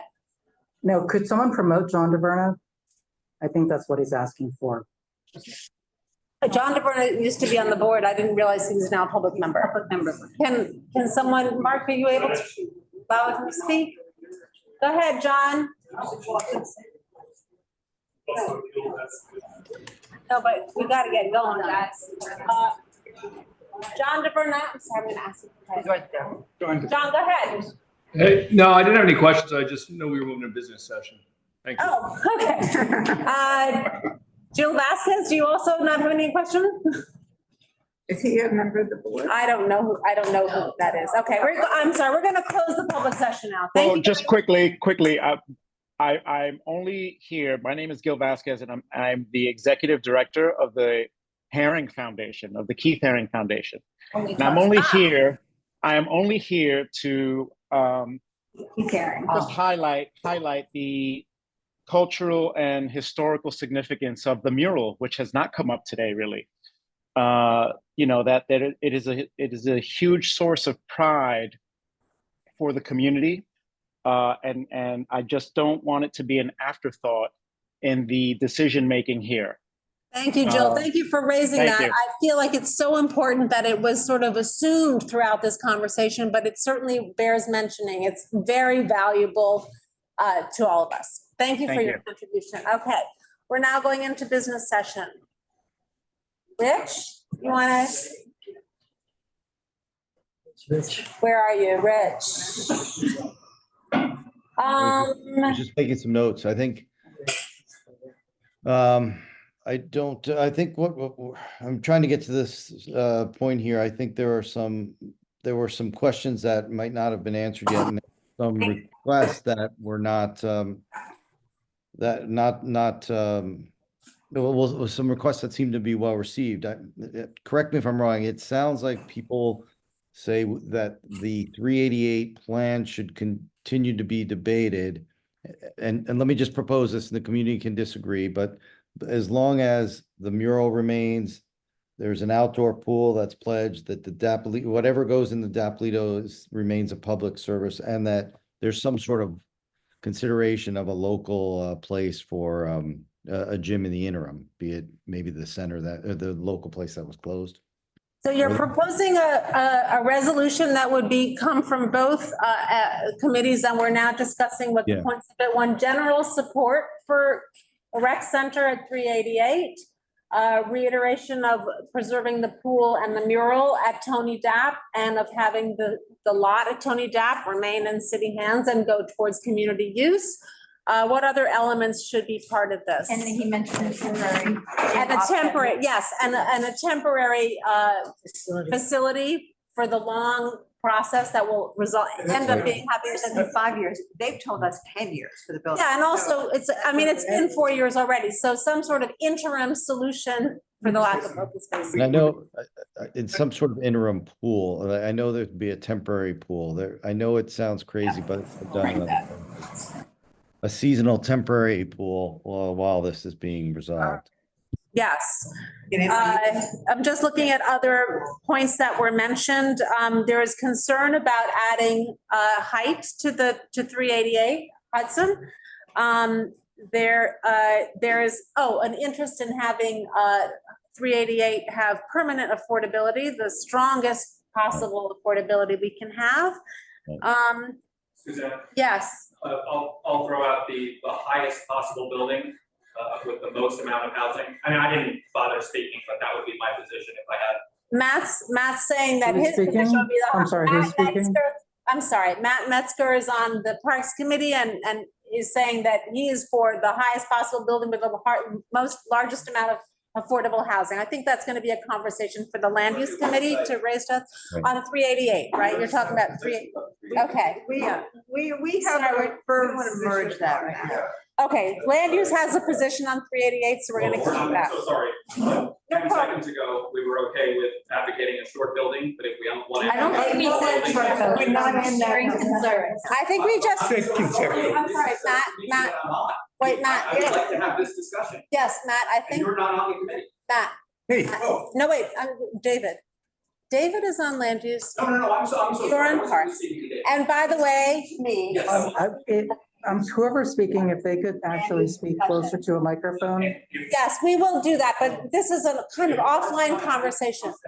Matt, our bylaws say that everyone on the board is allowed to enter into deliberations. So I am going to reiterate what you said and. Aren't we discussing a joint parks? Yes, but there's no I think what you're saying is, so Land Use has said that it has already had some position on the height of the building. I haven't seen the resolution. We will all see that as full board. I'm just saying that one of the concerns that was raised tonight was an interest in not expanding the size of the building in order to have the rec center. There's just an interest in that. My interest is to expand the building in order to have a rec center. Okay, Matt's interest is, and I just want to clarify that Susan, if I could, I mean, there is a pre-existing condition, not a condition, but there is already a position that the land use committee has taken with regards to the height of the building in terms of. Okay. Can I just say that it's not the position of the land use committee because the board voted on every resolution, so these That's are true, now. right? It's not, it was right. started in land use, but it's now a CB2 Well, position. not here. We're not going to. Chaos. I'm sorry, Susanna. If we were okay with advocating a short building. You know what, Matt? Why don't we just leave any conversation about the height of the building off this resolution and let that go back to land use, who's already taken the position on that. Great, Ryder? I was gonna continue that conversation, so I will. Okay. Yeah. We can frame the boundaries of what is before us, Yeah. because Yes, I think yes, that that's we what had a we're saying. presentation tonight, which actually took into account the board's standing positions. Yes. So that was presented as a. Yes, slide. I agree. And what they've said is, this needs to fit with what you've already said. Are you okay? Correct. And it seems that the question is more about the Dapolito Center than it is with 388. Correct me if I'm wrong. I think there's two things. Correct, so that you're wrong. I would I'm say, trying to rephrase okay. the question. Okay, but Matt, you can't just like start shouting. I would like to, go ahead and rephrase your question. No, I'm saying, I believe Carter was misunderstanding my point. Okay, Which is that, this is. all right, we'll go on with something else. Let me pull up the resolution. Do we want to also acknowledge our pleasure at the news that the lot size is expanded, that the setbacks from the street. Yes. And the basement's a huge thing. Street have been reduced. We're happy about that. That it's a joint collaboration. We're happy that it's a joint collaboration between the three agencies, DEP, HPD, and DPR. We're very happy that they're talking to each other a lot. And we expect them to come and talk to us a lot, as they have promised to do. And as we are so grateful that they do, Justin, I'm seeing you guys there. I think there are questions that we will want addressed in the future about what's happening at the site of Tony Dapp, right? And concerns about what direction that could go in. Anybody else want to chime in on what we're adding to this? Can I add one thing, Yeah, which is yes, that please. one thing that we haven't covered yet in the resolution is the maintenance of the construction site at Tony Dapp being an issue. Thank you. That was raised tonight. Thank you. I think that I agree with that. David Gruber. Yes, when we did the NYU Plan 2035, and we looked at Cole's Gym, there was a lot of talk about temporary structures being built. One in Long Island City, actually, one in the infill between the housing on Bleecker Street. And eventually they didn't do that. But we can't go 5 years with there's no place in CB2, in the entire CB2 boundaries, where our kids, adults, teens can go for winter sports. They have to hibernate with the bears of CB2 in the winter and come out when it's warmer. But there are possibilities. They do it with tennis courts, they're inflatable domes. It's not going to be the pool, it's not going to be everything that we want, but it'll be some indoor space. I would really like to have in our reso to explore and ask the Parks Department to explore temporary structures that are low-cost options to give our kids some indoor facility during the colder months. Agreed.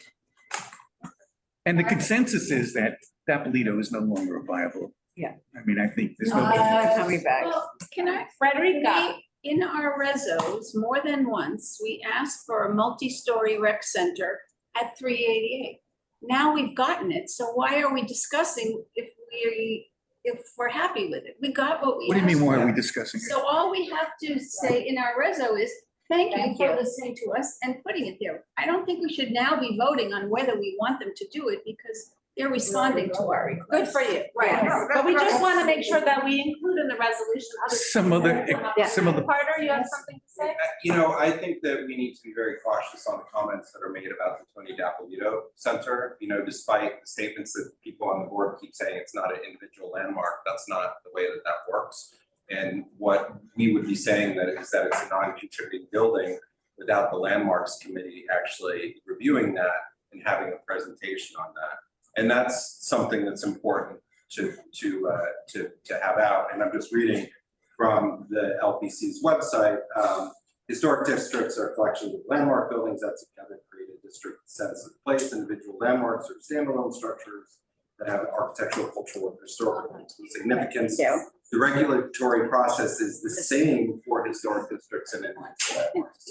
And that's just something we need to keep in mind, because as a former public bathhouse, this is actually a nexus of one of the historic districts, and we would want to ensure that we have that full conversation and not pass it through at this phase. Thank you. Janine? We are not voting on a future use of the Dapolito site right now. That's exactly right. So that's an important conversation, but that's not for our discussion tonight. We are voting on, we are raising issues that we want to find some temporary use. And it could be another facility, but it could be subsidized memberships for certain income levels at a Y center. Or temporary facility. Or a temporary, there's lots of options, and we'll leave it to parks to explore those. And we want, in the interim, we want to have the site cleaned up because there's obviously a lot of concerns. So we're not voting on any future decision on Dapolito. We're voting on temporary things. I also put in the chat a link, and therefore be it resolved. CB2 is on the record for supporting, optimizing the amount of affordable housing at 388 Hudson, and asking that the building is contextual, and that it includes a rec center on at least 3 floors. So we've already said we wanted that, and now we're getting it. And HPD broaden its outreach and align its schedule with CB2's schedule, and share the draft RFP with CB2. That's it. Right. So the only other thing I would add in that, because I love that they've listened to us, that slide with all of those resolutions, I think that's awesome.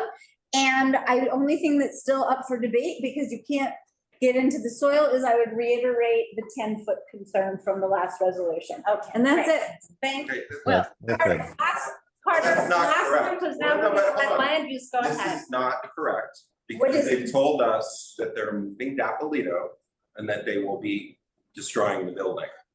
That is a part of what was presented. They said to they're us. exploring future uses. Yes, of the site. If you Demo- go they back, said demolition. it's demolition. Demolition. No, hold on, this is For them this is to an explore future uses. no, but it's or still demolishing. by moving Dapolito, they said the consequence was demolition. And you can go Okay. back and listen to it, those We words. will phrase were it very somehow, clear. we can And phrase it so somehow in the that's, resolution. it needs to be stated that that has to be addressed Fine. separately, because they told us they would be demolished. I think we can resolve this by insisting, use that word, and that therefore be it resolved, that parks come back to CB2, parks and whatever relevancy, And you HPD. come back to CB2 before making any final decision on the Dapolito Absolutely. Center. I like that. Which they have committed to do, yes. Yes. So we have to move on. We Let us- resolve that we close our business session for the joint committees and let this meeting go on to land use? Well, Yes. Thank you. I didn't hear in your list, the local gym to be, Yes. looking into the local Yeah, well, that's on gym, it. preserving the Yeah. pool and the mural, Yes, Yeah, that was on maintaining the Susanna. condition of the site. yes. Yeah. And I would like to say, not raising the height of the building by virtue of including 3 floors of rec. We talked about all of these. No, and we're not. They explained that. Yeah. All right. Yeah, but We're that, putting in affordability, yeah. Okay, thank you. Thanks, guys. And thank you, Susan. Thank you, Suzanne. All in favor? All in favor? Oh, yeah. What was that last one? it's not in there because we already have a resolution that conflicts with that. Right. We say that I don't think HPD so. analyze all, we specifically said that the board has passed a resolution that says we support optimizing the amount of affordable housing at 388. And by the way, that's square footage, not units. And that we also asked for a rec center. Okay, And we've already opined on that. we're closing this meeting. No, All wait, in we favor? actually have to vote. Right. Are you voting to close the meeting? No, I'm not. No, we don't. Let's get let's see the resolution before we vote. We have to see the resolution. And I want to give people a few days to think about any other questions. Let's not Thank you, vote. Rich. Have a vote. We should have a Do we vote. have We need to have a. Yes, we have a vote. We're powering this list by Yes. vote. Yes. We are empowering this and so all in favor of this list going into a draft of a resolution? Is that the phrasing that we're looking for right now? Yes. All right, Aye. aye. Say aye. Any no? Matt, are you listening? Any no? He doesn't vote. He doesn't vote. He's not on the committee. He's on Parks. Oh, I'm sorry. He's on Parks. Any no's, any abstentions, or any recusals? Okay. I'm gonna go ahead. Done. Thanks, guys. Have a Thank good you. meeting. Thank you, Susanna. Thank you, Eugene and Katie for letting us. Thank you to the park, people for joining us. Having such a good, discussion. And, Thank you. and pat yourself on the back. Thank you, Tyler. Amy, Thank you. James, everyone from HPD. They said it's like spending space. Well, they want to make it higher. Yeah. Okay. Part of your- I'll say that. Part of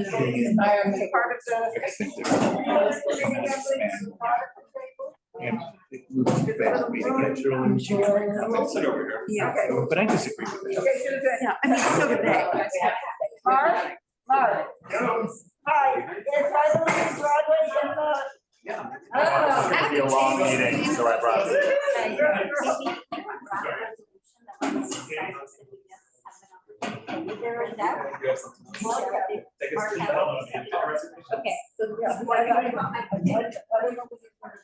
So you want to insert your part of that? Yes, please. I'm gonna just announce what.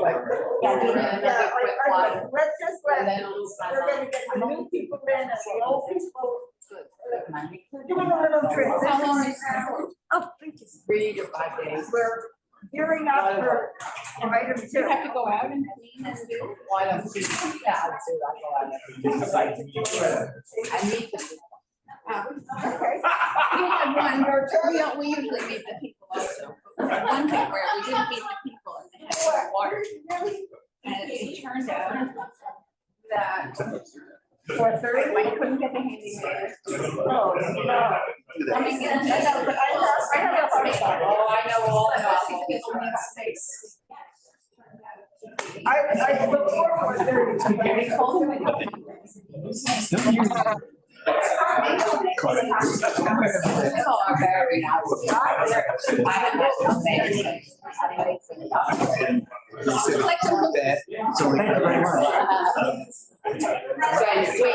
Yeah, right? Yeah. You need glucose to make your brain work. So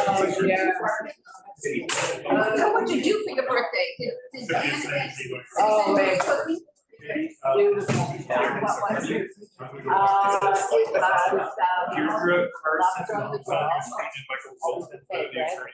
incredible salad.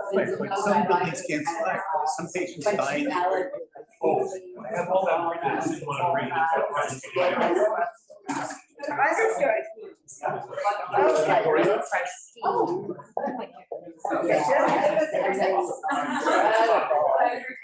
Sour. Okay.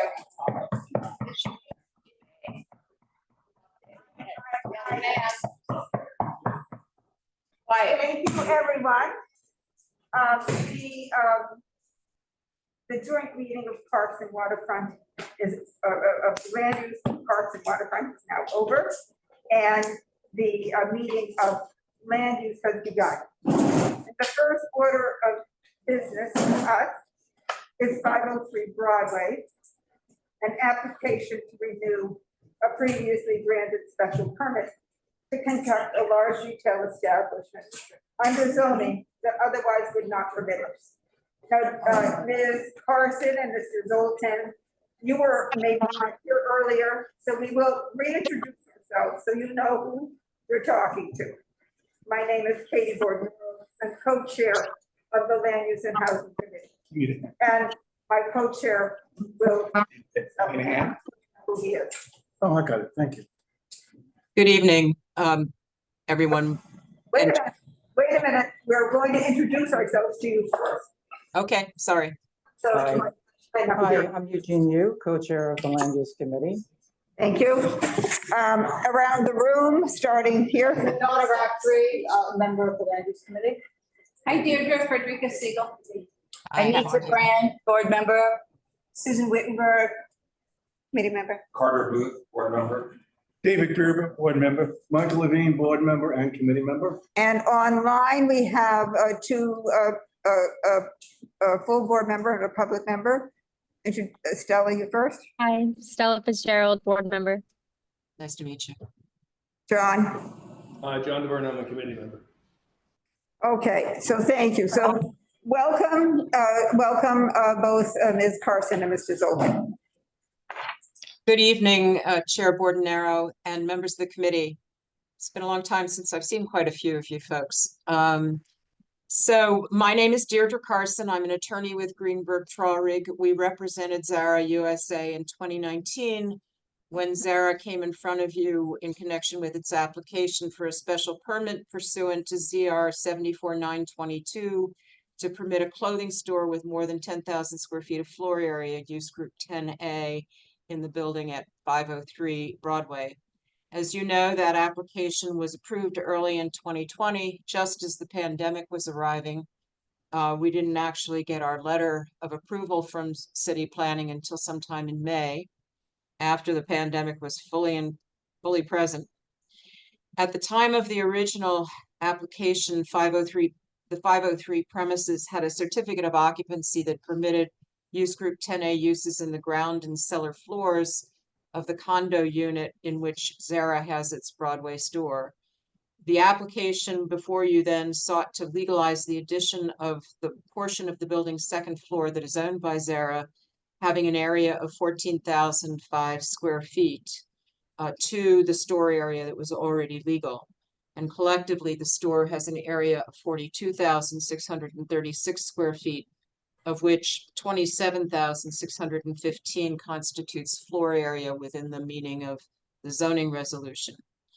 When the application was approved, the second floor store had already been constructed and was operating, although there have since been a few minor changes in its layout, that none of them are material to the original approval. The principal focus of the approval process in 2019 and 2020 was upon Zara's delivery and several other operational practices. Comments received from the community, the Planning Commission, and the City Council resulted in Zara's providing letters to both the chair of CPC and then Council Member Chen, enumerating steps that it would take with respect to its operational practices, and the implementation of those steps were conditions to the approvals. They largely addressed questions of delivery and the impacts of deliveries on the community, especially deliveries on Mercer Street. Among the other conditions were an obligation to post a phone number and email address at the building to which complaints from the public could be addressed, and also to provide public officials with contact information of a company representative for providing complaints. And the client informs me that no such complaints have been received. After the approval was obtained in 2020, the process of obtaining a TCO for the use of the second floor was interrupted as a result of the pandemic, and there were concurrent changes in personnel at the company. As a result, progress on the use change was intermittent. However, for the past year, Zara has been actively engaged at the DOB in obtaining sign-offs of all the old open applications associated with the store use, and hopes to complete the process of obtaining the new TCO within the next few months. The essential facts underlying the original approval have not changed. Broadway in Soho is one of the city's premier shopping destinations and is well suited locationally and in its physical plant for that purpose. Creation of the SNX district has underscored that suitability. We therefore believe renewal of the special permit for a period of 3 years is appropriate and encourage this committee to vote in favor. Thank you. Thank you.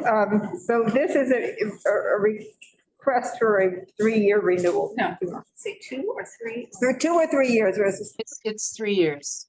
It's a 3-year renewal. One of the reasons, I don't know exactly why, but your original communication went to CB1. There was a little bit of a delay in our being in touch. And one of the reasons that the committee has asked you to come today, well, 2, I guess. A, we have heard from the community that the delivery process working the way everyone thought it should work. And the community is is generally pleased with the use of the Broadway delivery, and that seems to be smoothed out. I remember 2019, that was a big point of contention, the delivery service.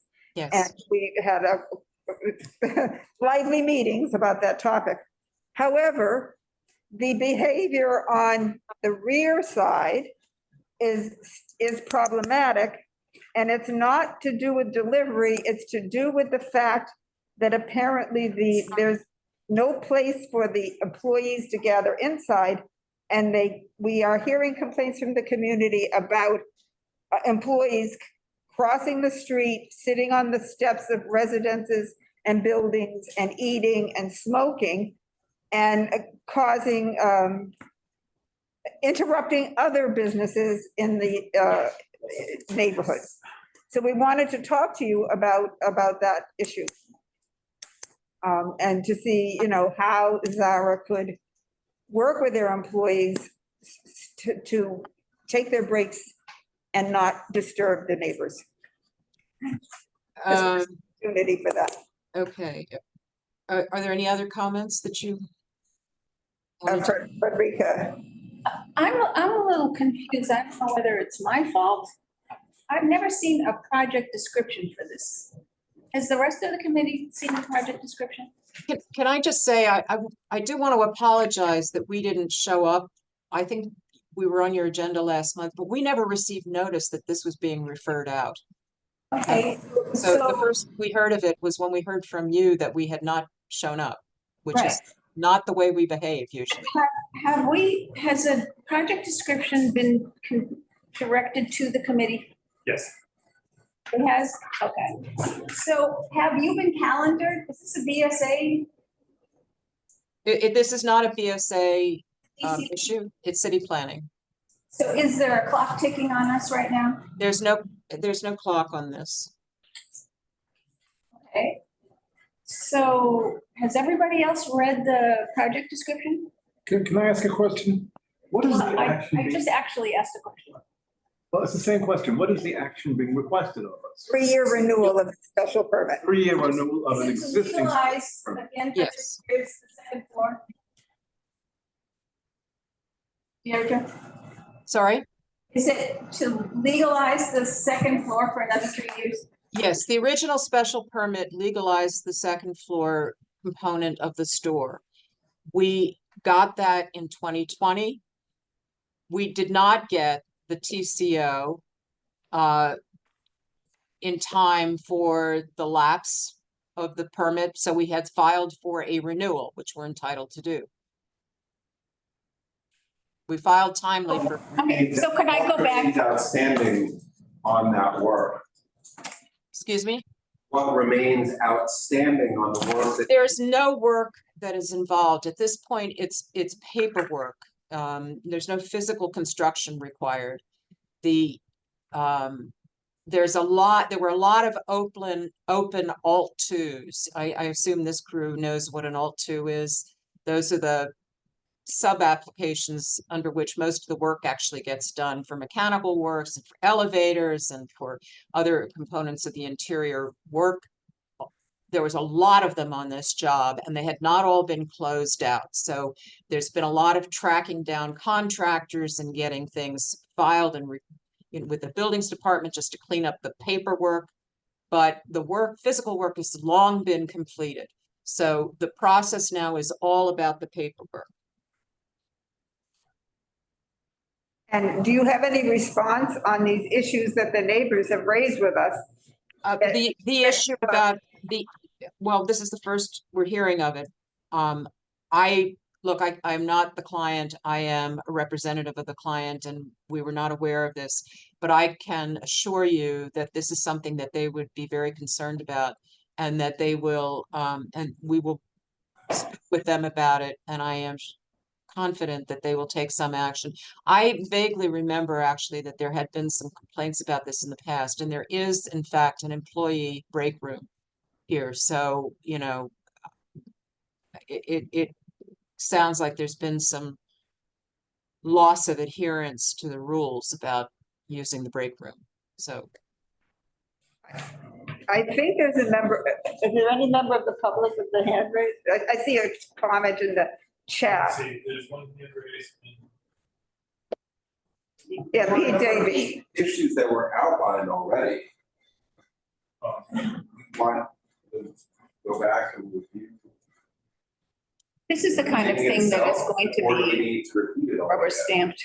It just, let's hear from Pete and then we can decide what to do.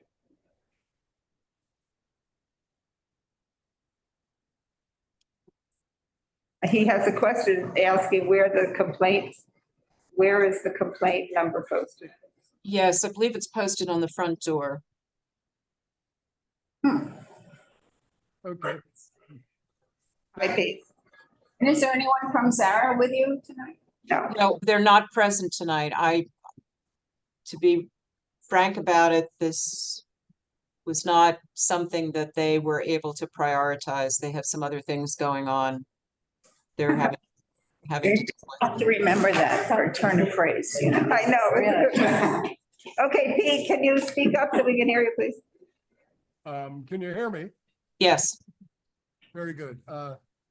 So 5 years later, Deirdre, welcome. And it's kind of a nightmare that we're still continuing this, but I'm looking at your client's applicant's statement of findings for section 11-43 dated February 23rd, 2024, which seems to be the only thing that has been presented for tonight. And I'm Only looking at findings, not the project description.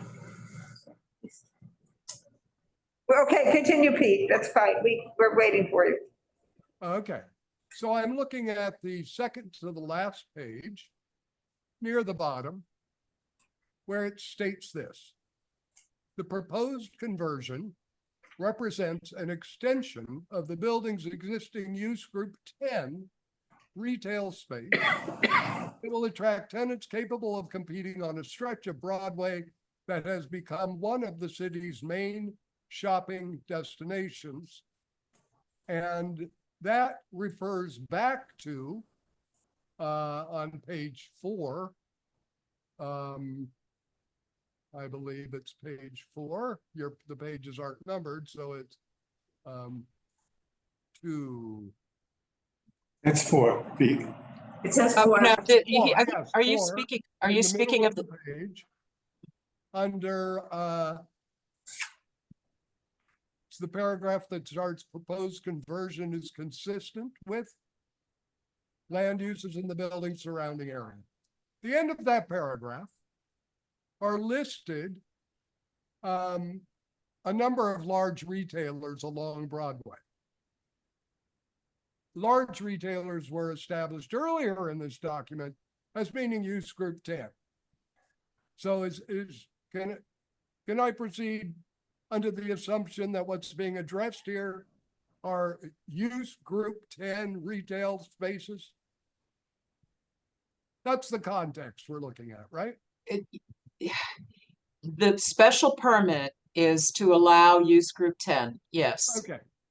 So, and what's being asked for here is a continuation of this special permit to make it in line with other use group 10, what's being described as a predominant use along Broadway, use group 10 retail. The purpose of this is to permit the extension of the use group 10 store use in the building to the second floor of the space that Zara owns. And we contend that that is consistent with what exists generally on this part of Broadway. Okay, so the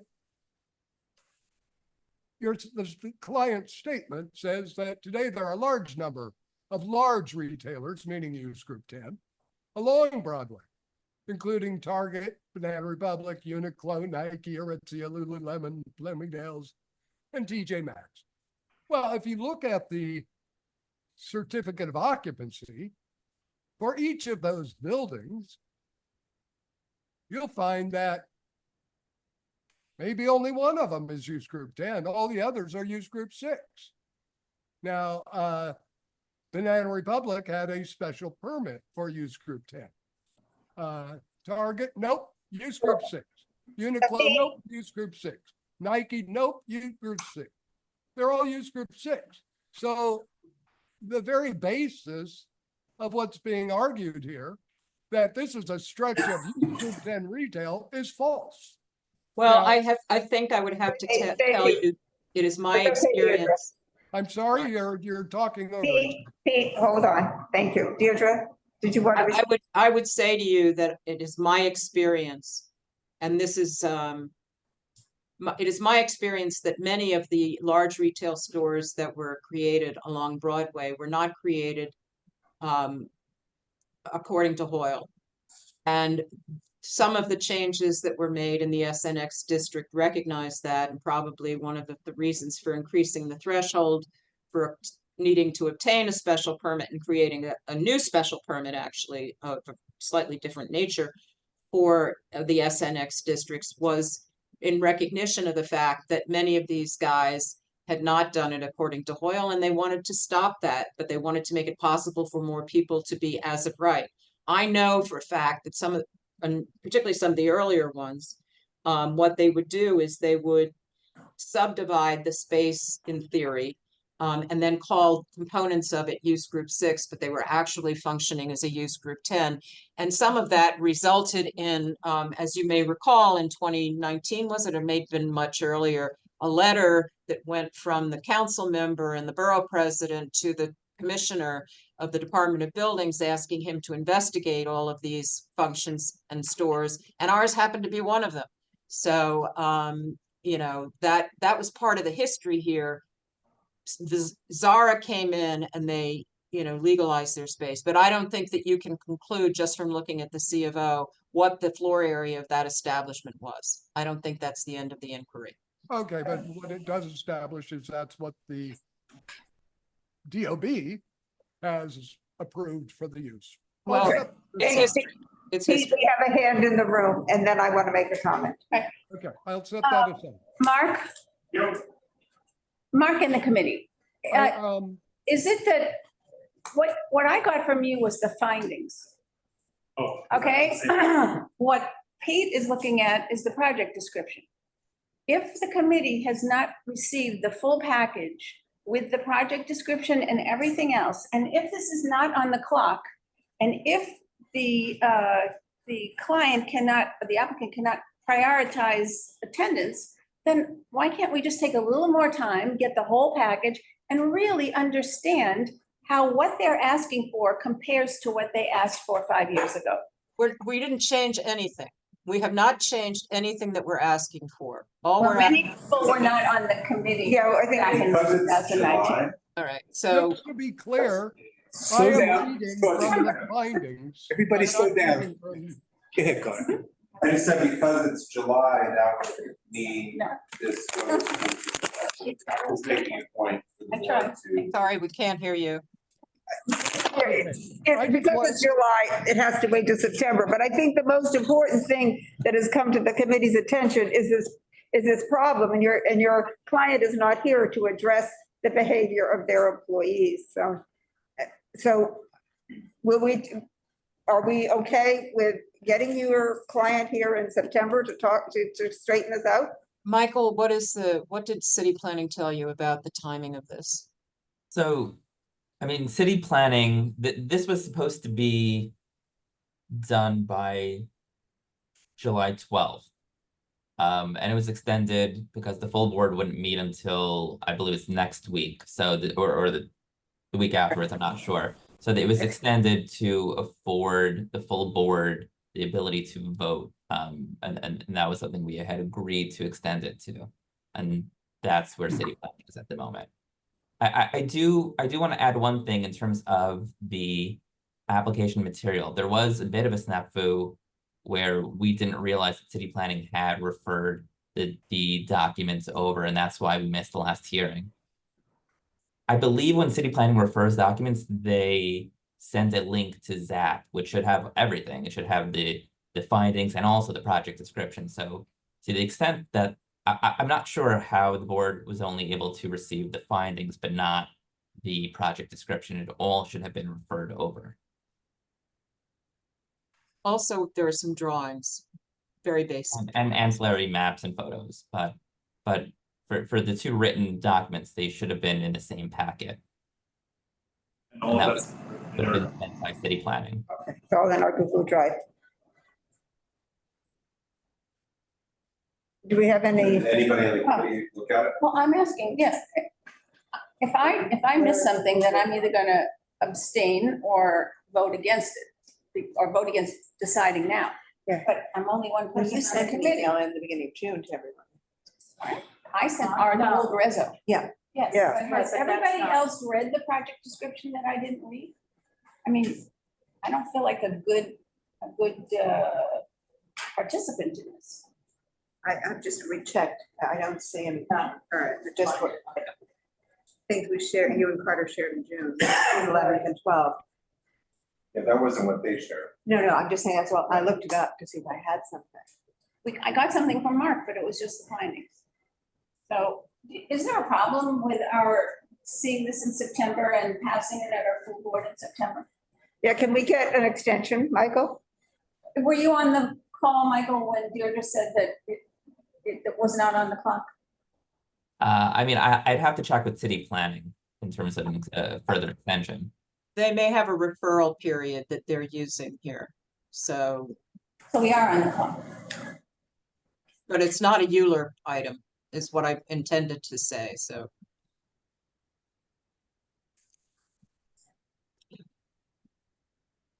Well, why don't you call city planning tomorrow and see if they're amenable to another extension? Because they were very, seemed amenable before. And then we can go from there. Oh, wait a minute, Chelsea Evans, wait a minute. DCP is on the, Mark just points out, DCP is on the Zoom. Is it? Chelsea is from DCP. Yeah, hi. Can you hear me? Yes. Yeah, I spoke with Michael about this last month. But as he said, this is a non-Euler. So typically our referral period is 45 days for these types of applications, which is why it was supposed to come back on the 12th. If it's mutually agreed upon between the applicant and the board, I don't see a problem with extending that. But I can speak with Andy tomorrow and touch base with Michael. And what do we? Well, but then we will miss the opportunity to. Yeah, that's the whole point. No, but you would extend it to September. But she's gonna check if that's okay, but then it's August. And we're out of here. We're not here to. I can message Andy now. I'm not sure if he's gonna get back to me because it's after work hours. Okay. Okay, well, we have some other business to conduct and we can wait. If Deirdre and Michael, can you wait? Well, if you're gonna do the City of Yes discussion, I suspect that's gonna go quite a long time. Well, we would be willing to be interrupted to help you out for, in the meantime.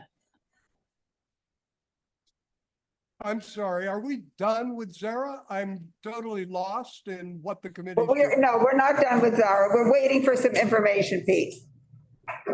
We're not. Can you hear? We're not done. We're waiting for some information. So we're going to put it on hold for 5 or 10 minutes and see if we can get information in that time. I'd like to make another comment. Yes, one more. Well, okay, let me hear you. Okay. I think it'd be totally irresponsible for the committee to move this request forward because we've got basically DCP made the initial mistake, apparently, by sending it to the wrong place. Did Zara make a mistake in not showing up? I don't know. CB2 didn't make a mistake. They got information. They're trying to process it. So if city planning says, nope, you got to do this now. There is only one thing CB2 should do, and that is say, we have to reject this. Because that's the way things stand. I don't see how you could come up with any other viable, ethical choice at this point. Thank you. Thank you, Pete. Sorry, can I just interrupt? I just want to point out that the application was referred to the board on May 27th. And so your referral period is 45 days. And we had said that that could be extended because it was agreed upon by the board and the applicant. But we didn't reduce any review time for the board's part. It was initially sent to CB1 a day earlier, May 26th, and then we corrected that and sent it to Mark on May 27th. Thank you, Chelsea. Maybe this was our mistake for not distributing the whole package. Or my mistake. But yeah. And no one showed up we've had a. Yeah. Well, Yeah. we don't require every landmarks applicant to show up if the lawyer shows up and their architect shows up. Yeah, but we have. Lawyer, so. But they can't answer this question that's bothering the neighbor. Well, we can still put it in a resolution if they didn't answer. Okay, we can do that in business, Frederick. Can you bring that up in business? Yeah, or you can. Yeah, I know, but it just, you have a. I mean, I'm not gonna vote on this because I just don't understand what they're asking. Okay. May I ask a question? Yeah. The issue with the application is that the personnel is sitting outside, maybe because they're smoking or something. Yeah. And they're saying they have a room, but they don't want to sit in that room. And they can't smoke in there either. Of course not. So the big issue is whether they can manage their personnel and either send them for a walk. Yeah, but that's the quality of life issue. The big issue really is what I don't understand at all which is how closely does what they're asking for now track with what they asked for before? And given that we turned it down and why would we approve it now? But I'd like to be more sure of the ground that I'm deciding on. I want to be really They say clear. it's a renewal. Because they didn't change their. They said it's a renewal, We though. would approve of it if we didn't like it 5 years ago. Well, we haven't changed anything in the application of substance at all. The only thing we're seeking is additional time to get the final, the C of O. That's all we're looking for. We're not looking to change any other we're not looking to get rid of the agreements that we made in those various letters. We're not looking to change any of the, terms of it's the same space, essentially the same layout of that space, the same use. All we're doing is trying to complete the CO process. If I may just add one point to that, or just clarify one thing. The special permit that was issued has to be completed within 4 years. That's a requirement for the special permit. It's not a special permit that you can have this use for a length of time. It's a special permit. You can have the use forever. We're approving this use in this location. The reason for the renewal is not that it's a term. It's because we didn't get the TCO in time. You have 4 years to complete your project, and we didn't do it. And now we're stuck with a couple of administrative hurdles at DOB with filing and paperwork. Once we get that, and if city planning ultimately approves this and we do get the TCO, the building will have a TCO for the use group 10 for the store, and that will be it. There's no more renewals that have to be done every X number of years. This is just to get the final get the TCO and then ultimately the final CO to memorialize the use that was approved by city planning. Thank you, Michael. And you correct, one of the bases of our disapproval was the problem with the delivery. You've corrected that, but. Peripheral to the size issue. I understand, but that was.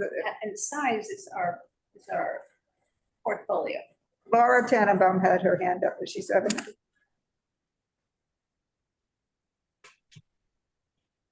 Laura, are you there?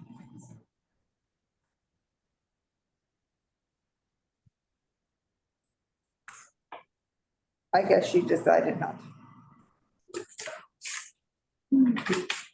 Is the 4 years not adequate amount of time to? I guess with the pandemic, they would argue. Okay, well, we'll discuss it in business session, obviously. It didn't get much clearer. I know. Well, we have a business session now, maybe. Get that out of the. Laura's saying that she wasn't promoted to audio, so Oh, her question she was. said Michael answered her question. Okay.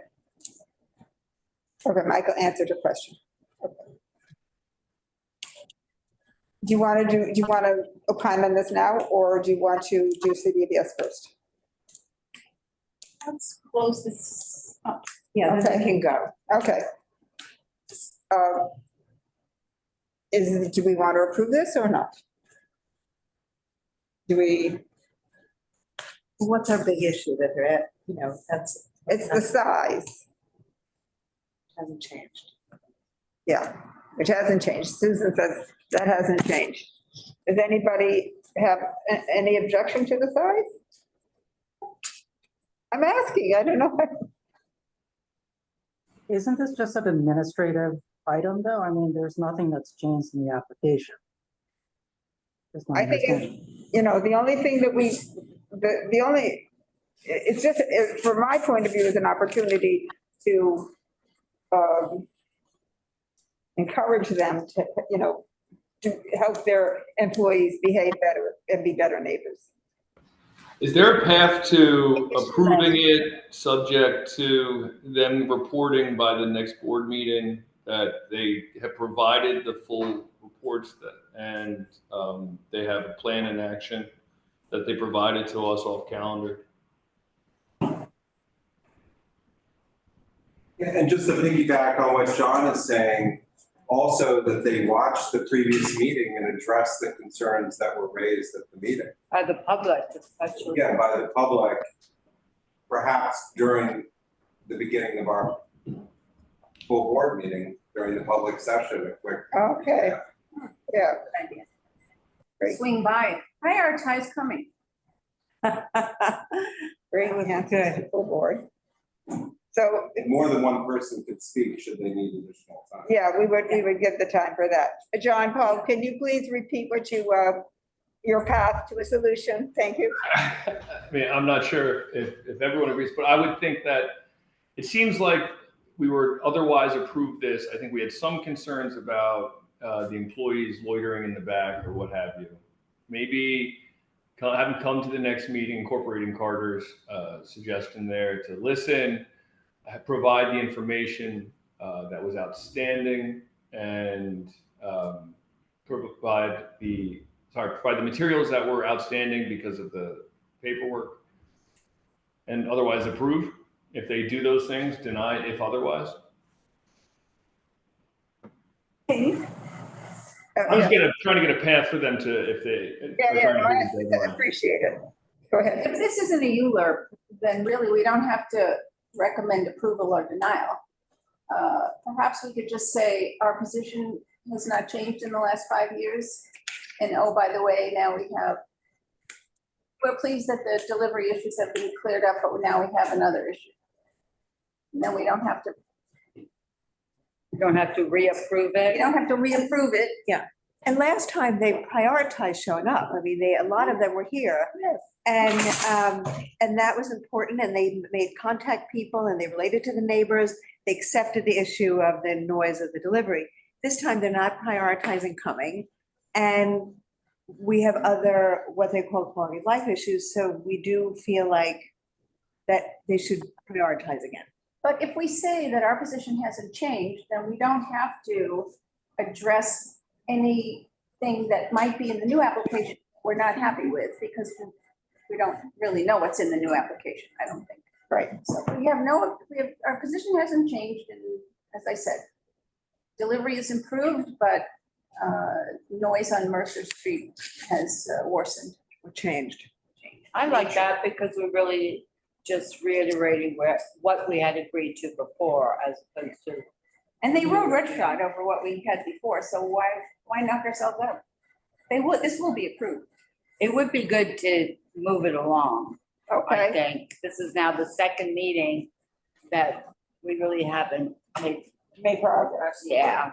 Okay, so, but we are asking that someone come from Zara on, No, we're talking about doing it tonight. I know, but don't we want someone to talk to, don't we want some reaction from them? Yes. Yeah, so how is this? I've taken a note. We're going to resolve, our position has not changed. We're going to acknowledge that delivery practices have improved, but we are still concerned about noise on Mercer Street, and that we would like a representative of Zara to come to the full board on next week, Whatever it is. and address those issues.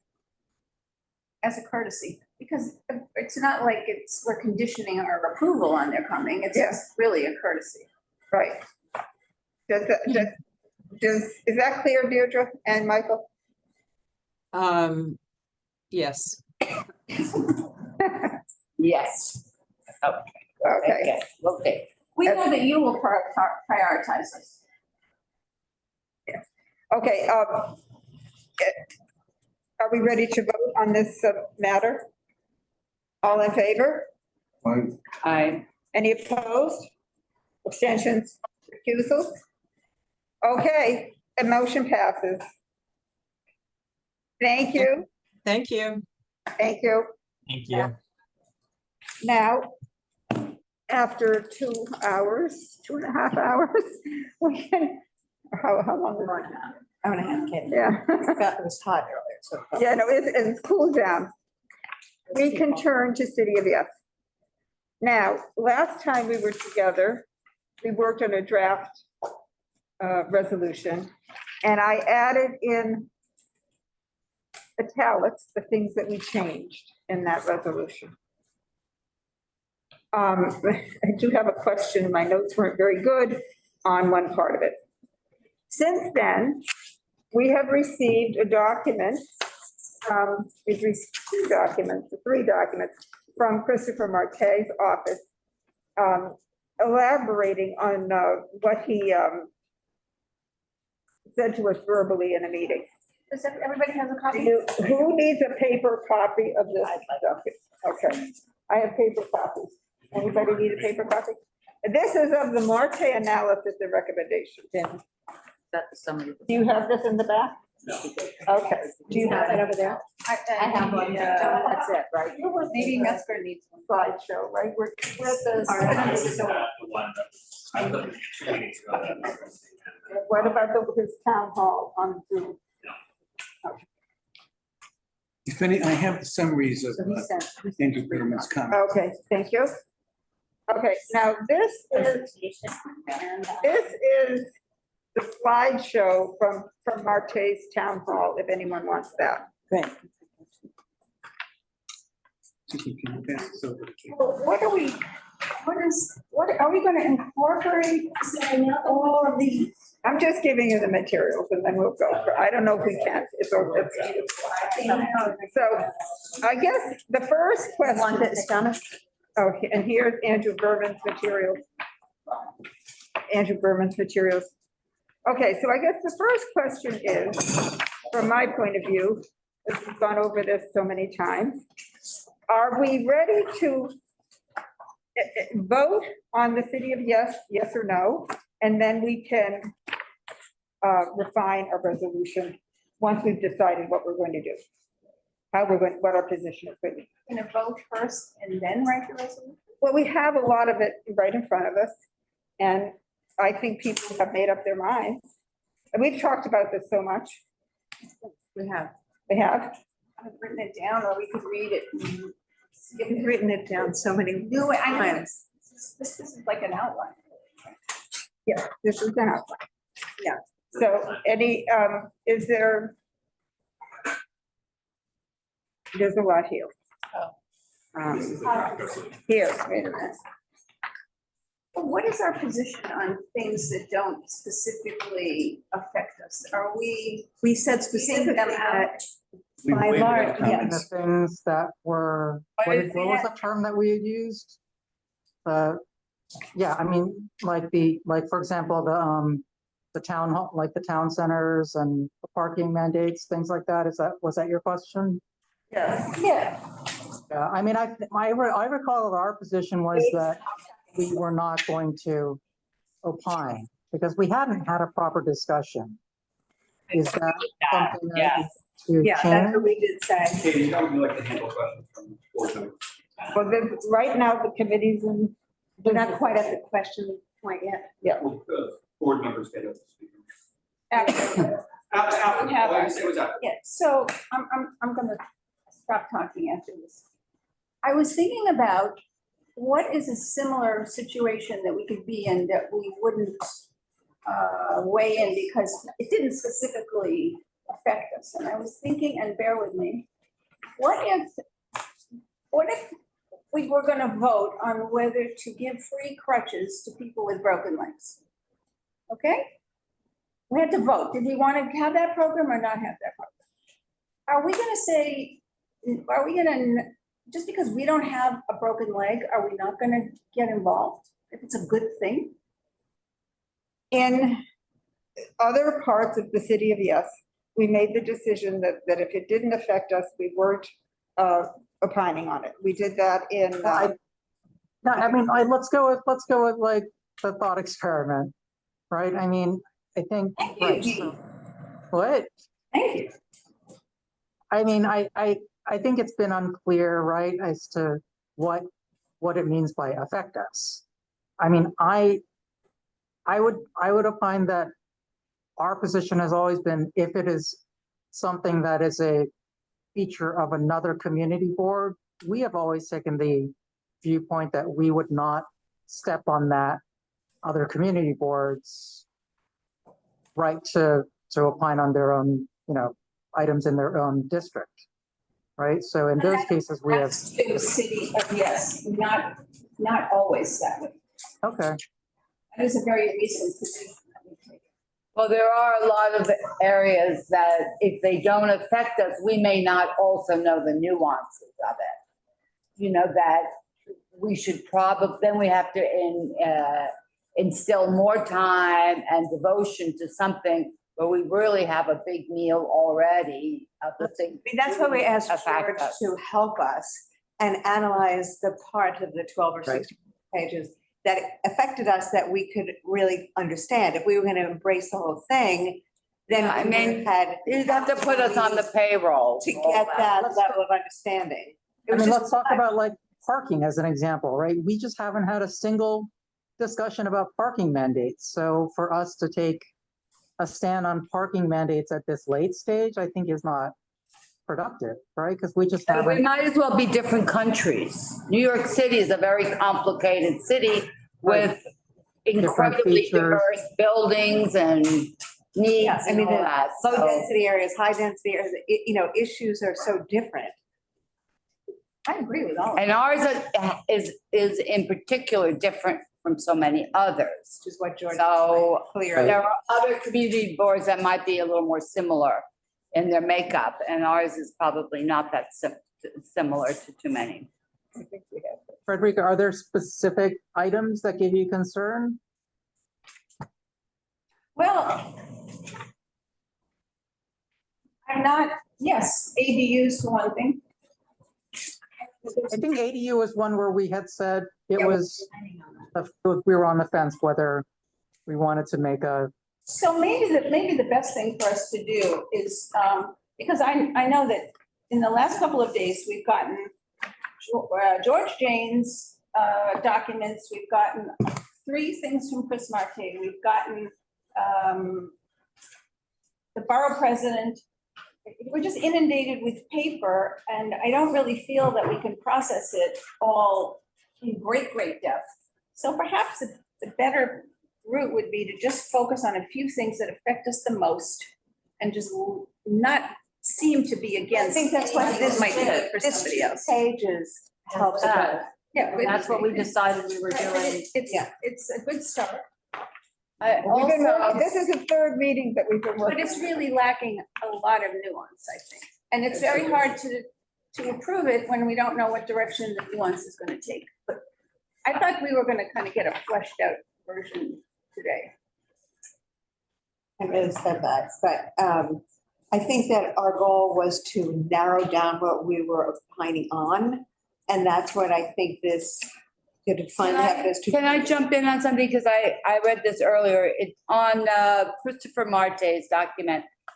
The one part that speaks to me is under the opinion, which I have on the third page. And it talks about citywide height and bulk regulations, about affordability provisions in large building envelopes, and in general, what the zoning creates, which is encouraging new development and maybe threatening other ones. So these three paragraphs, I think, in some way address what the mind says for me, as opposed to all the details that I'm sure. You're looking at universal affordability preferences. Opinions right here. I got it. Okay, yeah. Which subsection are you looking The first three paragraphs under general. UAP residential conversion. That's right. Yeah. And the Really recommendation. important building uses. Also that we're losing, everything's gonna be as of right, so we no longer have any input. The community is now mute. We have no voice. And those are big ticket items. I mean, we can go into a million details, but yes. I mean, for me, the overarching problem with the city of Yes is that they don't mandate affordable housing. Yes. That's the overarching. Exactly. And so I was watching a cable program the other night where the private sector developers are just fighting and trumping at the bit for this to pass. And I don't believe, I am. Talk louder, but there's a bunch. Sorry. Talk into the speaker, yeah.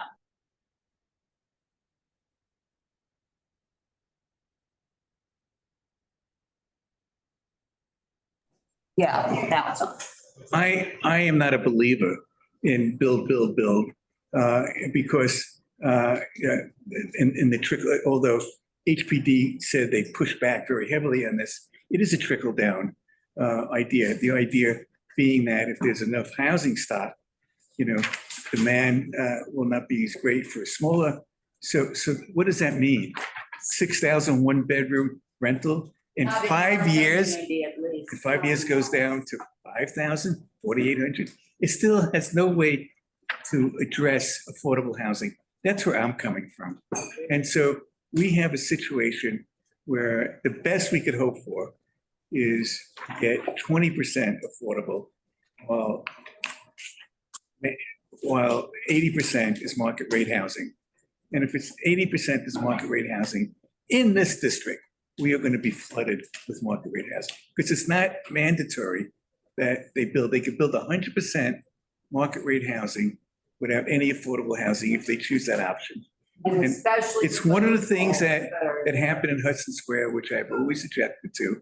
Bloomberg did not want to do. I mean, it was clearly, we discussed it, we analyzed it. Sorry that Toby's not here. But they did not want mandatory affordable. And what's the results in Hudson Square? What's the result? We got a handful of buildings that have affordable housing. Mostly what's going up there is commercial, because that's what sells.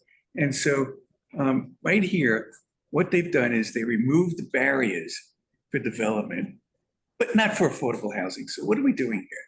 Why? And I don't care how many times. Gentrifying our. That's right. I don't care how many times the mayor stands up and says, I am for affordable housing. That's my mission. It's my vision. City of Yes does not address that. I'm sorry. It does not. I totally agree. And that's the bottom line on the affordable housing aspect of it. So why are we promoting in our district? Why do we need to promote taking barriers away? I mean, yeah, there's nuances that we could look at and talk about. But basically, they're making much of this as of right. They're removing the city council's vote on some of it. They're allowing the chair of the Department of City Planning to hand down decisions without city council review. City council is important. Not that we have so much influence at the city council, but at least it's our elected officials there. At least we have a voice, a whimper. We have something. And if the city council member wants political coverage from the community board, we may actually do it. But they're not going to see it. Because much of this bypasses us, all of 52 boards in the city, bypasses the city council. And what are we doing here? So. Well, we are making rich people richer, I'm sure of that. What's that? Rich people richer. It's developers that are designing this. So, I mean, that's my personal opinion. I know that. Right. And we don't need that here in our district. We have plenty of market rate driven housing. Carter? So we're 2 hours and 40 minutes into this meeting. Thank Can we decide what we're gonna do and then fill in what we're gonna do? Yes, so what do you? And I just want to add something. I raised this at the last meeting, and I know some of the people in the audience were not here. Hudson Square, CB2 wanted mandatory, MIH didn't exist, but we wanted a version of what would have been mandatory. We got optional, and that was a 2012 rezoning, so it's been a decade. Is what you typically look at, they're just projections, but this was projecting 3,000 units of housing and approximately 20% affordable. And we've gotten, It's gonna be 600 affordable, you think? no, the EIS for the Hudson Square rezoning projected 3,000 plus units of housing, and 20% or so that would have been affordable. Oh, I'm sorry, I couldn't hear you through the mask. So, yeah, it doesn't matter. The point is, we've gotten hardly any. I added it up last time, but we got 66 Charlton. We've got like 100. We've got 124 units of affordable housing, and that also includes something that's outside of Hudson Square. So we basically got 1/6 of what we got. So from an affordable housing perspective, in our minuscule expensive land community, UAP is not going to produce affordable housing. And the response we got from city planning at the last meeting in June was that, yes, we understand it's different here, but it might produce housing where it's cheaper on the margins. And the question is, since we're looking at this from a CB2 perspective, UAP isn't going to do anything in CB2 based on real life experience. But we are getting new housing, but it's all market rate. Well, yeah, there is, and we're also getting office space. So some of the housing that is not being built is being, because of office space, is very attractive in this community. That's a separate issue. So we have two competing things. There's one, cost, and it's too costly to do affordable housing. And second is the attractiveness of office space, despite the huge amounts of vacancies elsewhere in the city. But also, and in our area. Also, city planning said, we can't force developers to build. They'll build what they want to build. That was part of their comeback to what you just said. We'll provide the framework. If developers want to build affordable, they will. If they don't, they won't. We don't have a gun to their developers' head, but they haven't incentivized affordable housing. And it certainly is not permanent, no matter what they say. So this seems to be a giveaway in my mind. And the trickle down is not where I'm coming from at all on this. So what do you want to take the general vote? Yes. Wait. An opportunity. Yeah. I think we need more hands behind it. Now's the time to hear from other people, I think. Well, I don't know, I heard a general. There are hands behind you. I understand, but I want to know what the committee wants to do. Well, I don't want. Well, I'd like to hear what people want to say. Okay, that's fine, I just want to know. Is that in business section, members of other committees are allowed? But I wanted to know what the committee. No, we're talking about board members. Yeah, yeah, is that what I couldn't hear you, okay.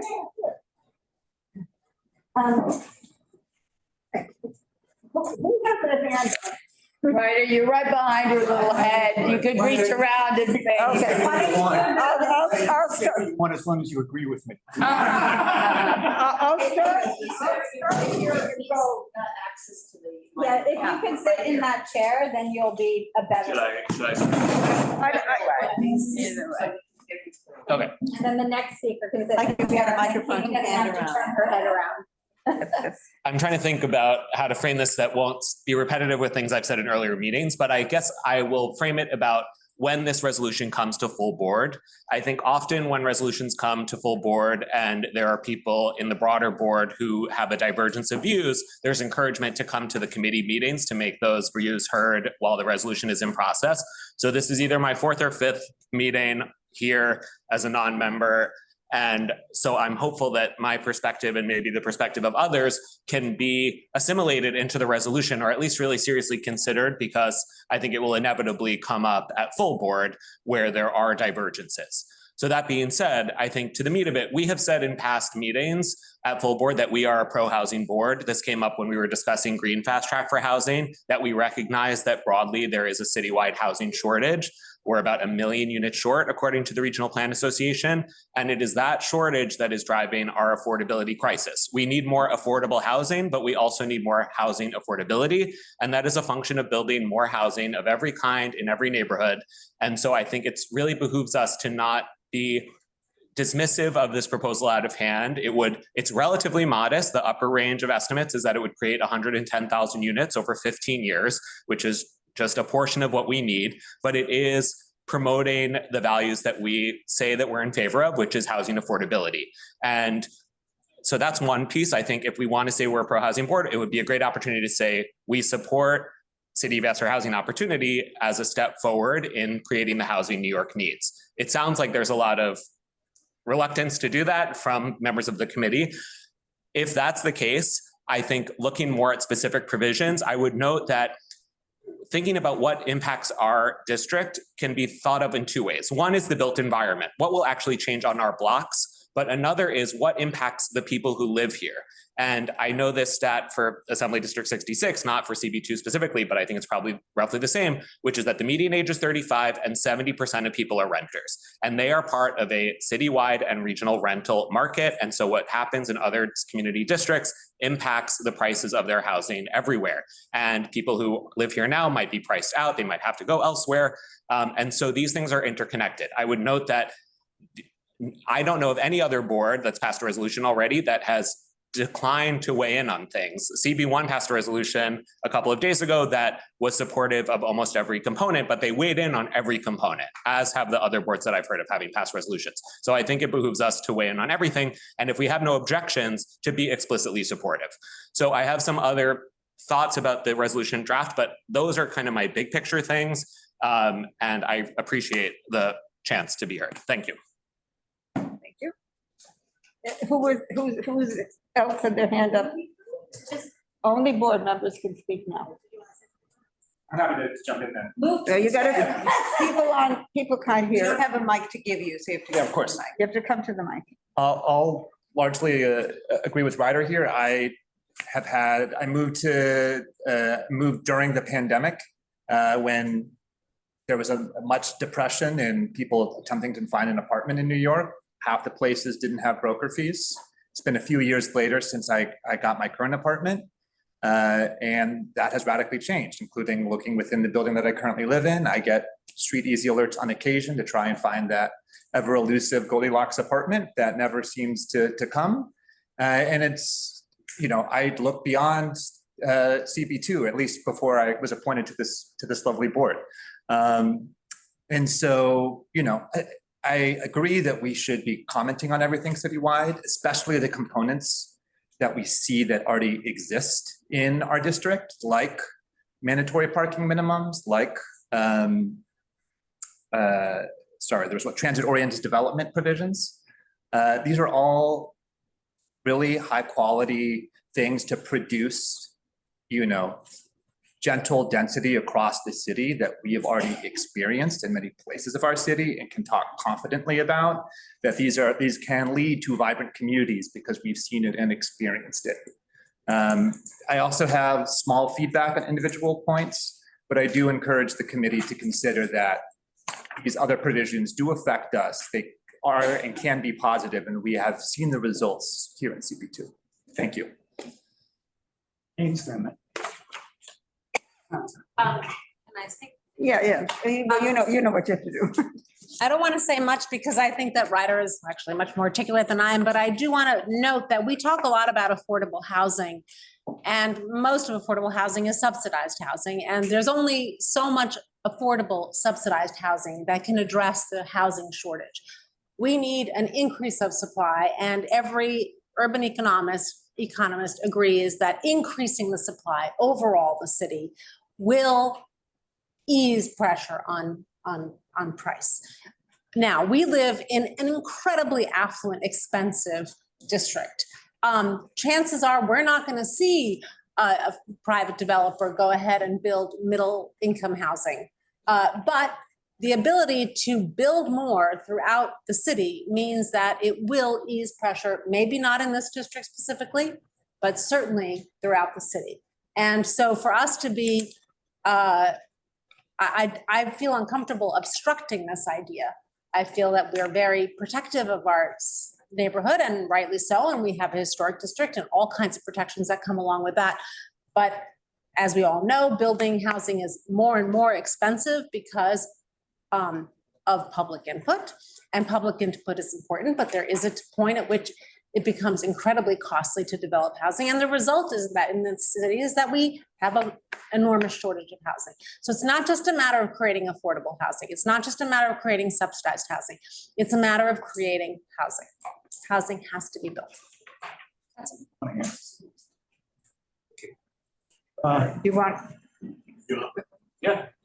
I don't need to come forward. I will try to be. Yeah, you do. You have to. They can't hear you on the. They can't hear you. They can't hear you. Can't hear you on Zoom. Sorry.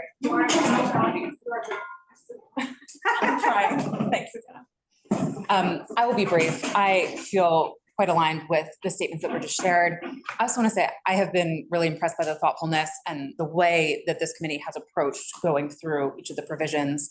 It has been my understanding throughout these discussions that there is a clear opportunity to comment on each of them and provide meaningful feedback, which I think the draft resolution begins to do.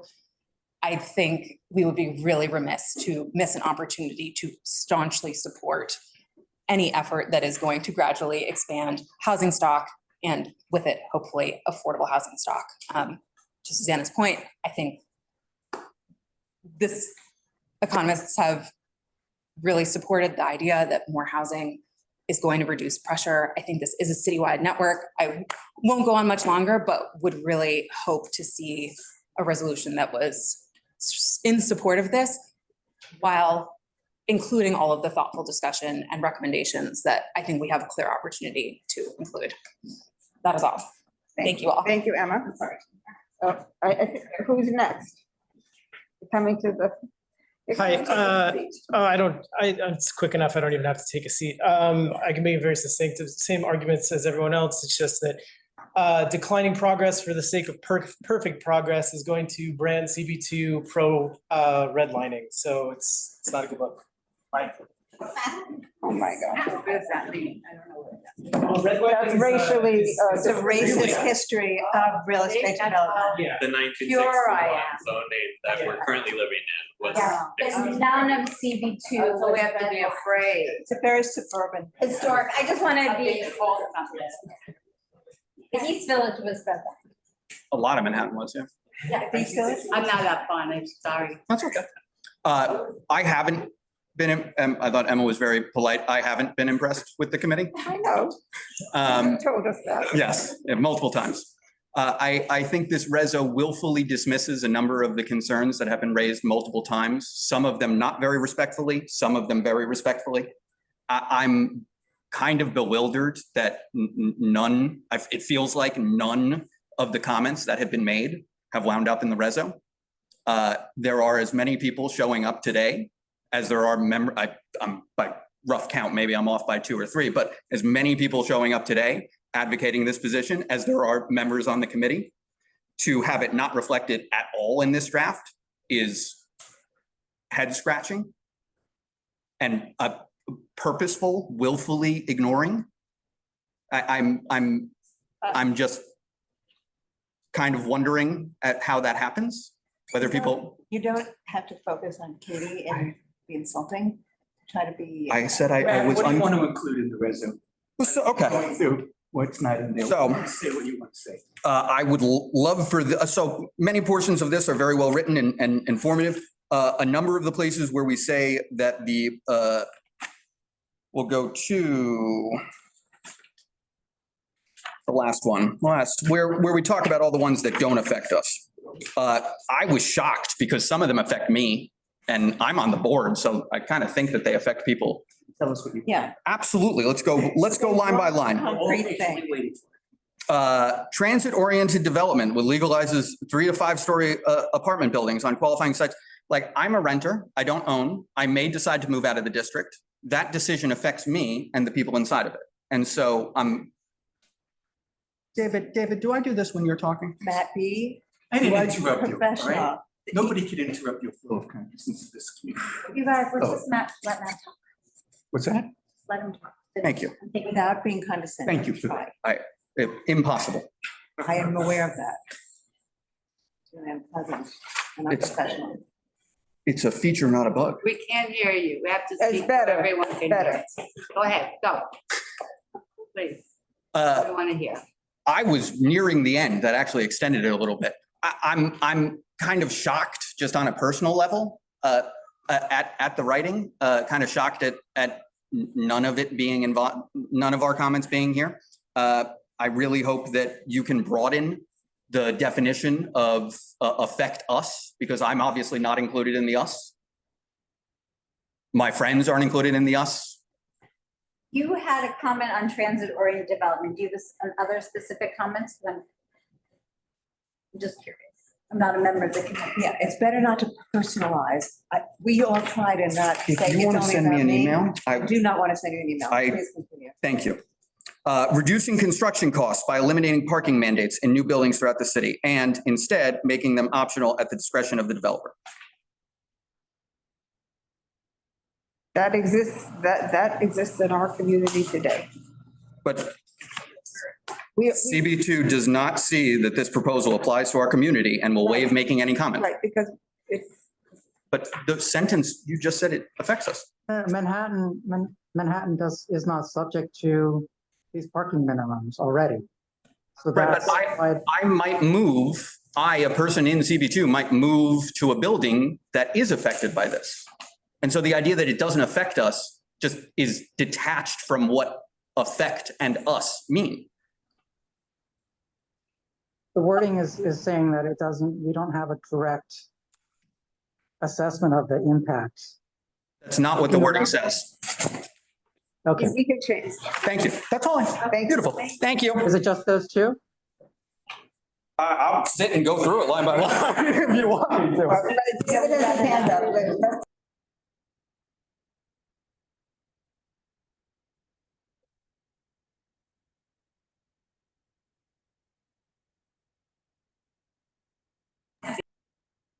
You guys are muted. Yeah, we're working on it. Thank you. I understand people's points. They're presented in an erudite and informed way. But I want to disagree with you, Susan. Not every economist is saying what you're saying, that build, lowers the price. There's lots of studies. I think Andrew Berman pointed those out that disagree with that. Secondly, apparently, there's like hundreds of millions of available FAR without any zoning whatsoever. But that's not the point I really want to make. I don't want to push affordable housing to wait for prices to go down 5 more years while we build 80% of market rate housing and hope that the increase in that housing will push it down. I'm sorry, I feel that there's a real housing crisis, and I think everybody here feels that there's a real housing crisis. And that crisis needs to be addressed forthwith, not by building more housing stock, hoping, that will increase the get a chance. Hoping that would drive down, prices 5 years down the line. we need to address mandatory, not optional, not voluntary, but mandatory affordable housing. And maybe there will be people at the full board that will disagree, but maybe not. Maybe they'll agree with my position. And so, which is a very reasonable and a very cogent position. So I do not want to say that I'm in favor of the city of yes, unless, as my friend Janine has warned me about, unless, you know, it addresses what I feel is mandatory affordable housing now, or as soon as possible, not waited for the waterfall to take it down to a lower level.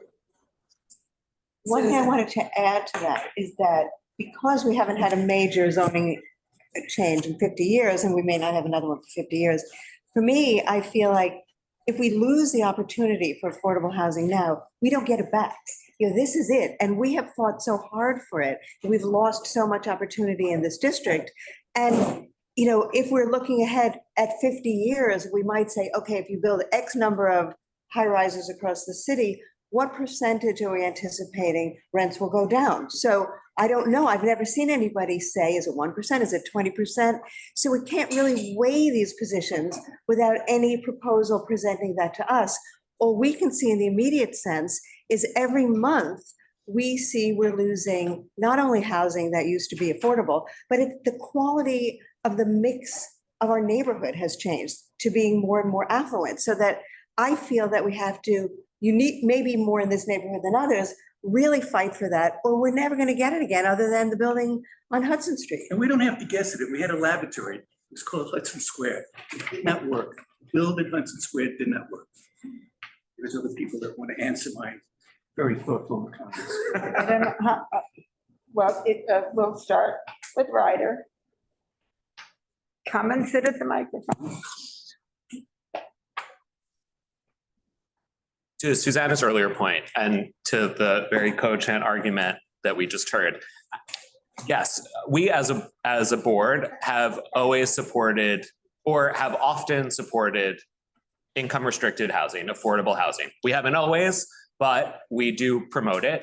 I think to Susanna's earlier point, and to the earlier conversation we had about 388 Hudson, it is difficult, slow, and rare to get income restricted housing built. We are not going to address the affordability crisis in New York by insisting that things be 100% affordable all the time in every circumstance. The housing will not get built. I don't think that's the recommendation. We didn't say that. Okay, well, I guess. No one is saying we want 100% affordable. And when housing. haven't we supported it? That was a bit. Haven Green. Haven Green. So, but to put that aside, okay, to hope that income restricted housing can be produced at the scale and speed that is needed to address the affordability crisis is not realistic. We need an all of the above approach that includes market rate housing development. I just want to emphasize that. I want to respond to you, Ryder. Okay, can I finish the thought? Okay. So the 1961 zoning that we are living under now and the processes that have been in place for the last few decades are the status quo under which the affordability crisis has occurred.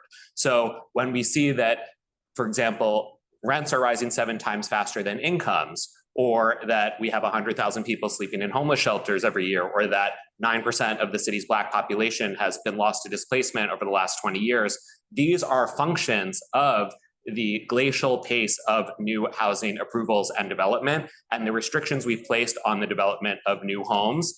And so that's just, we can't expect that if we don't allow 110,000 more units over 15 years, that things are somehow going to get better.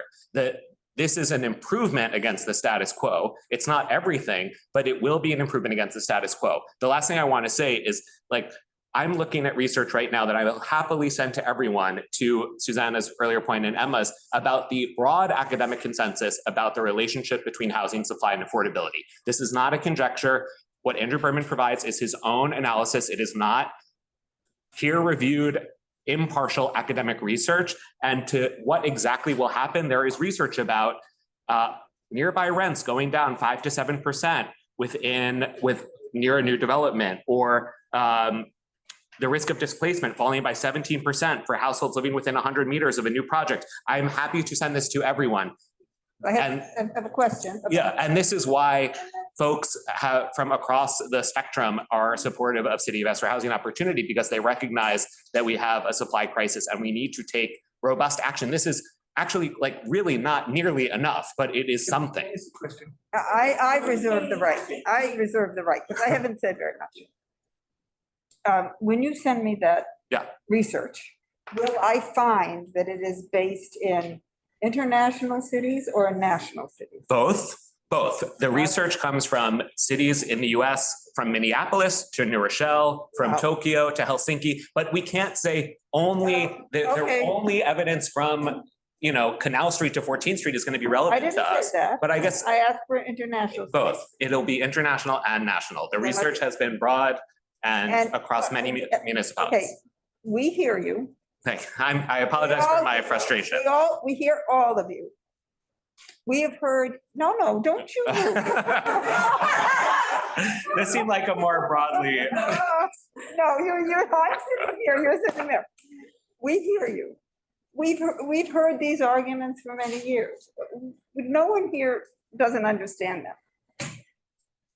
And what we are saying, and what we're trying to say, well, I think a lot of people around this table are trying to say, is if you do not mandate affordable housing inside those market rate developments, we're not saying 100% buildings of affordable housing, which are great and are needed. We're saying people cannot come in our, we're saying people cannot come in our community and profit so enormously without being required to also provide affordable housing. We don't think it's enough. And it's based on a lived experience in this community. In this community, what is the biggest source of affordable housing in the city of New York? Rent stabilization. And how was that provided? And it's not included in many studies. I know it's 1 million units. How was that provided? By the government. By the government. 100,000. Money from the government. They didn't. They mandated it. Mitchell-Lama housing, which unfortunately my development is no longer Mitchell-Lama, but we have 505 LaGuardia there. All of the 140,000 units of Mitchell-Lama housing that were developed, you know why they were developed? Because it was not considered proper to just have trickle-down housing. There had to be new housing for middle-income people and lower middle-income people that was required in New York. Section 8 housing, Article 4 housing, HDFC housing. This is affordable housing and it comes from the government. And we're saying that we want the government to mandate affordable housing in these developments. And it's not good enough. Well, but and it's not that it's not about perfection. It's not. But I don't think good that's enough. what this resolution says. Well, Because the resolution seems general. Why can't you say this is putting a little bit of housing everywhere in the city is a good start, but CB2 feels it's completely inadequate. But I don't think. Aren't those then both what he's saying? I think we have to be move firmer. forward from there. I think we need to be firmer. I personally. Turning this Right. doesn't do what you want to do. You quoted, I think it was at 115,000 units, 135,000. 110,000 over 15 years is yes. That's on the 80-20 basis that you got that? Does it totally? It's across the different provisions. By taking projections of private sector housing, market rate housing, and taking 20% of that. Is that how? No, that doesn't, it's just No, the market rate. It's the ADUs, it's the town center zoning, it's Total number of units. total number of units across these provisions across the city over 15 years. Is the goal. Is what is expected to be produced by these zoning changes. So of those, but you said those were affordable units. No. Sorry, you were just saying, I'm sorry. Units. You were just saying 100 plus. Yes. Regular Units that and that you're hoping that some of it will be affordable housing. I am affirming what is, I think, the broad academic consensus about housing, which is that, but I'm not, the 110 units will increase affordability in the system at large by increasing the supply of homes. So it's not about those specific incremental units and whether they are naturally affordable, some of them will be, whether they are income restricted under UAP, some of them will be, or if they are expensive, but the addition of the homes to the supply will increase affordability for everyone. Janine, how many homes were built in that same period of time in CB2? We don't have that number. I don't have that handy. I just want to offer a couple of suggestions to this reso. I'll take this one. Sorry, oh, it's double attached. I don't want to do unplug anything. We talked that we want to see in the whereas, we talk about updating MIH, but I would like to have that in the therefore be it resolved, because that's really what people look to. Yeah. That can be updated through a text amendment. Yeah. And then we talk about the campus rezoning and that affects CB2. And we want more affordability. There's various kinds of, right now we have Mitchell Lama at 505 LaGuardia. It's actually on land leased from NYU, but that's, so technically something could happen there, and that would be private sector. Nearby, but not in CB2, I would be, having talked to a number of people in NYCHA housing in the East Village and downtown, that's federal, that's like 100, that's city-owned land, and they shouldn't, what's happening in Chelsea, that's an experiment, but I can totally see building a new building with senior housing, moving the people out of the large family apartments into brand new apartments. But I don't, that's, if they're gonna build on those campuses, I think it needs to be 100% affordable. Agreed. And that's not how it's drafted right now. So I do think we should put very specific on that. Yeah, that's great. Just, can you? I'll send you something. Yeah, we'll talk after. Is it your turn? I believe so. Okay. So my understanding of the proposal is that if I'm gonna, the 80-20 proposal, if I'm gonna build a 10-story building, I'm gonna build 10 stories of housing. If I do that, I could, if I wanted to, build 12 as long as those 2 are affordable. If we don't approve this, right, like the 10 stories going up either way. If it's not, right. And so the idea that we have to mandate it in order for it to be good enough, like I just don't fully understand. Because the buildings that we don't want, those are going up anyway. But the housing is the part that, the affordable housing is the part that we're nixing, even though it's a maybe. That's very confusing to me. Please. Because the I'm sorry, the to the chair. traditional inclusionary housing was incentive, I mean, tell me if I'm wrong about this. Initially, I mean, 20 years ago, you can get a 30% FAR increase if you build 20% of affordable. Now, this is a 20% for 20%. So actually, it's a better deal than original inclusionary housing. Every additional foot will be used. My understanding is every additional foot will be used for affordable housing. It's just baffling to me that the committee can say that they're pro-affordable housing, but they have a costless option to be pro-affordable housing and they're not exercising it. But then we discussed that, that's not the case, that's a misstatement of the facts, because that's only. Which facts? Rental unit. Most of the buildings that are built here are condos. But this only happens in co-ops, or excuse me, rentals. In condos, and we don't even have any co-ops built, and that's the issue of where affordability. You didn't understand me. So if the building is going up, either way, we have the option to have a program that might add 20% of housing. That building's going up. There's no, like, we don't get to not have that building, right? It's just an option of whether there's 20% or not. Maybe you're right. I doubt it.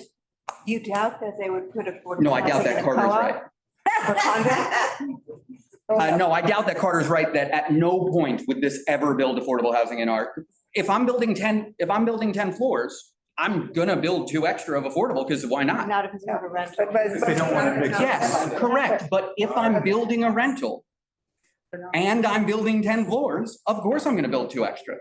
No. You didn't in Hudson Square. No, we don't see any evidence of that. The voluntary inclusionary housing did not work in our community. And that's why we have to think about our community, because we are having a specific and different experience. And I guess my point is, we think, right? I don't know the effects of MIH personally. I haven't done the research. I don't believe that there were any, I just like, okay, but here's a possibility and there's no downside, right? The only housing that's going to be built from this is affordable housing. No doubt. I think. There's no downside. About it for a year. No, but the Hudson Square is going up anyway. That's the point. Without affordable housing. Yes, but I'm with you. I would love to mandate it. And this, I guess, is my last, this is my last You point. have to ask the committee. This is my last point.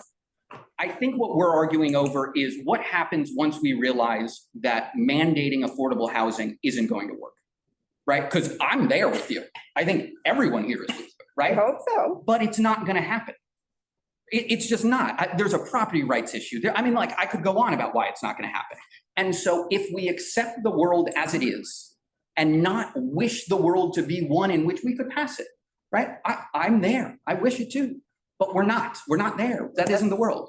So what do? Do we either spurn the opportunity to build any affordable housing, saying, I want this? Well, we got almost nothing when we did that before. We did that as a community board. We did exactly what you're saying, and we got nothing.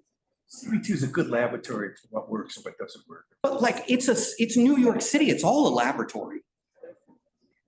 Okay. We understand, but we're. We're listening. I'm not sure you understand. That was me. Right next to you. That's what democracy is for. Carter. Again, I'll go back to my point. Yeah, you got it. No, you move your. We can't move the wire. This is the seat. I mean, we can talk about this going on, but this is our last meeting. We need to produce a resolution. And I suggest that we take a straw poll vote from the committee and start moving forward. I'm with that. This. That's a good idea. Because, We discussed everything we're going to start discuss. at 5:30. No, it's not the time. I think we've We've gone through it, but I'm just saying. And we need to everyone's wrap had it a up. chance to speak, which is fair. We have another appointment after this. It's not here. Okay, I'll so tell you that. what are you suggesting as a straw poll, Carter? Well, I mean, is this what, I'm open for that, but is the direction, first of all, 3 different votes, right, on the whole City of Yes proposal. It's yes, no, or no with conditions. 59% of the boards have voted against it, in city, 35 boards. Some 15 have voted. Completely or with some nuance? Somewhat, no, I'm just saying that There's yes with conditions at Right, 15 but when community you boards, quote- 35 opposed with conditions. And this is from the city, so assuming their reporting is correct. Can you start from the top? The city of Yes has won the support with conditions from 15 community boards. So a yes, but you need to change these things. 35 are no with conditions. And 1 board commented on the specific provisions without taking an overall position. That's CB7, okay. And just as a whole, I mean, correct me if I'm wrong, but from the committee, what I've Manhattan, heard. CB7 Manhattan. They were the ones who chose not to take. a From position. what I've heard from members of the committee, I would think that the position on the table is no with conditions. No, with conditions. Is that correct? I mean, is that, That's do we what- want to take a straw poll and then start moving forward? Fine line between no with conditions and yes with conditions. Yes. And until you actually see the writing, I don't think that I could vote on that.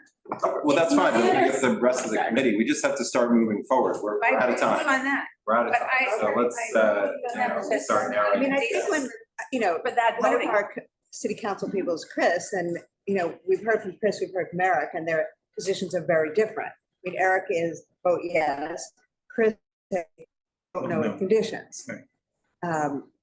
And I agree with Well, I'm ready to take a straw vote. that. Okay, It's up to you and Donna, are you Jean? ready?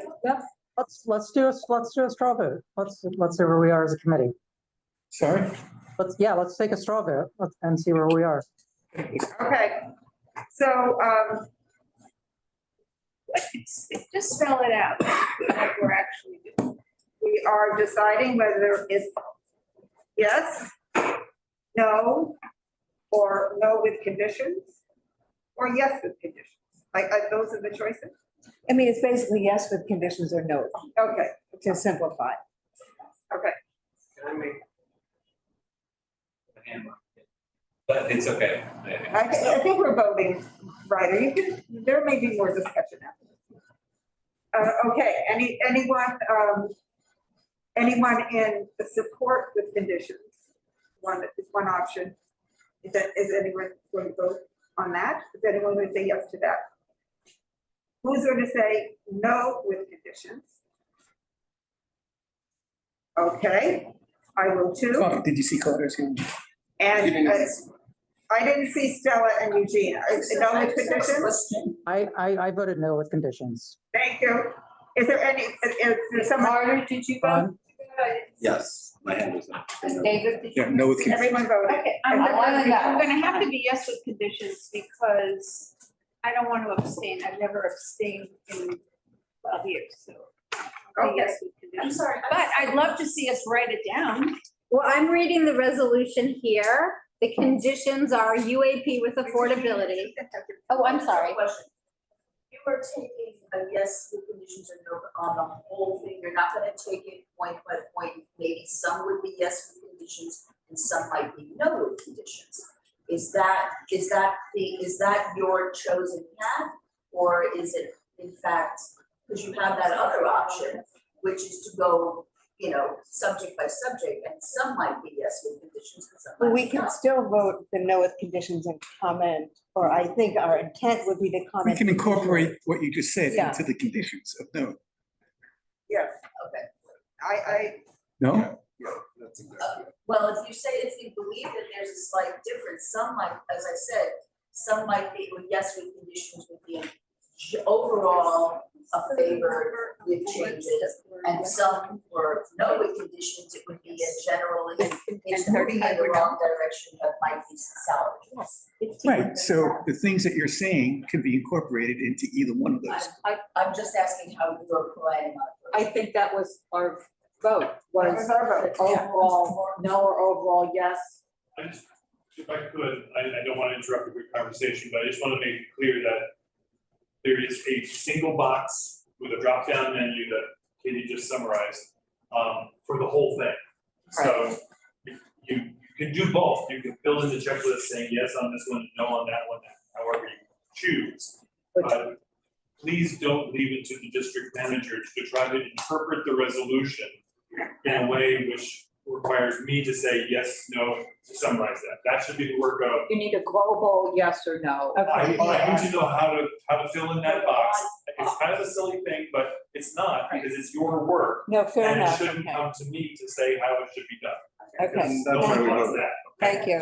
Okay, Okay, thank you for that. okay. So now, I know what he's saying. Thank you. what's next? I was just gonna summarize what I think is in this resolution, because there's a lot of redundancies. They're adding some conditions for affordability for UAP. Increasing incentives for housing versus office space. More enforcement, don't get rid of quality housing. That's kind of a hard thing to say. But it's a term of art. Oh, I know, no, I'm just saying.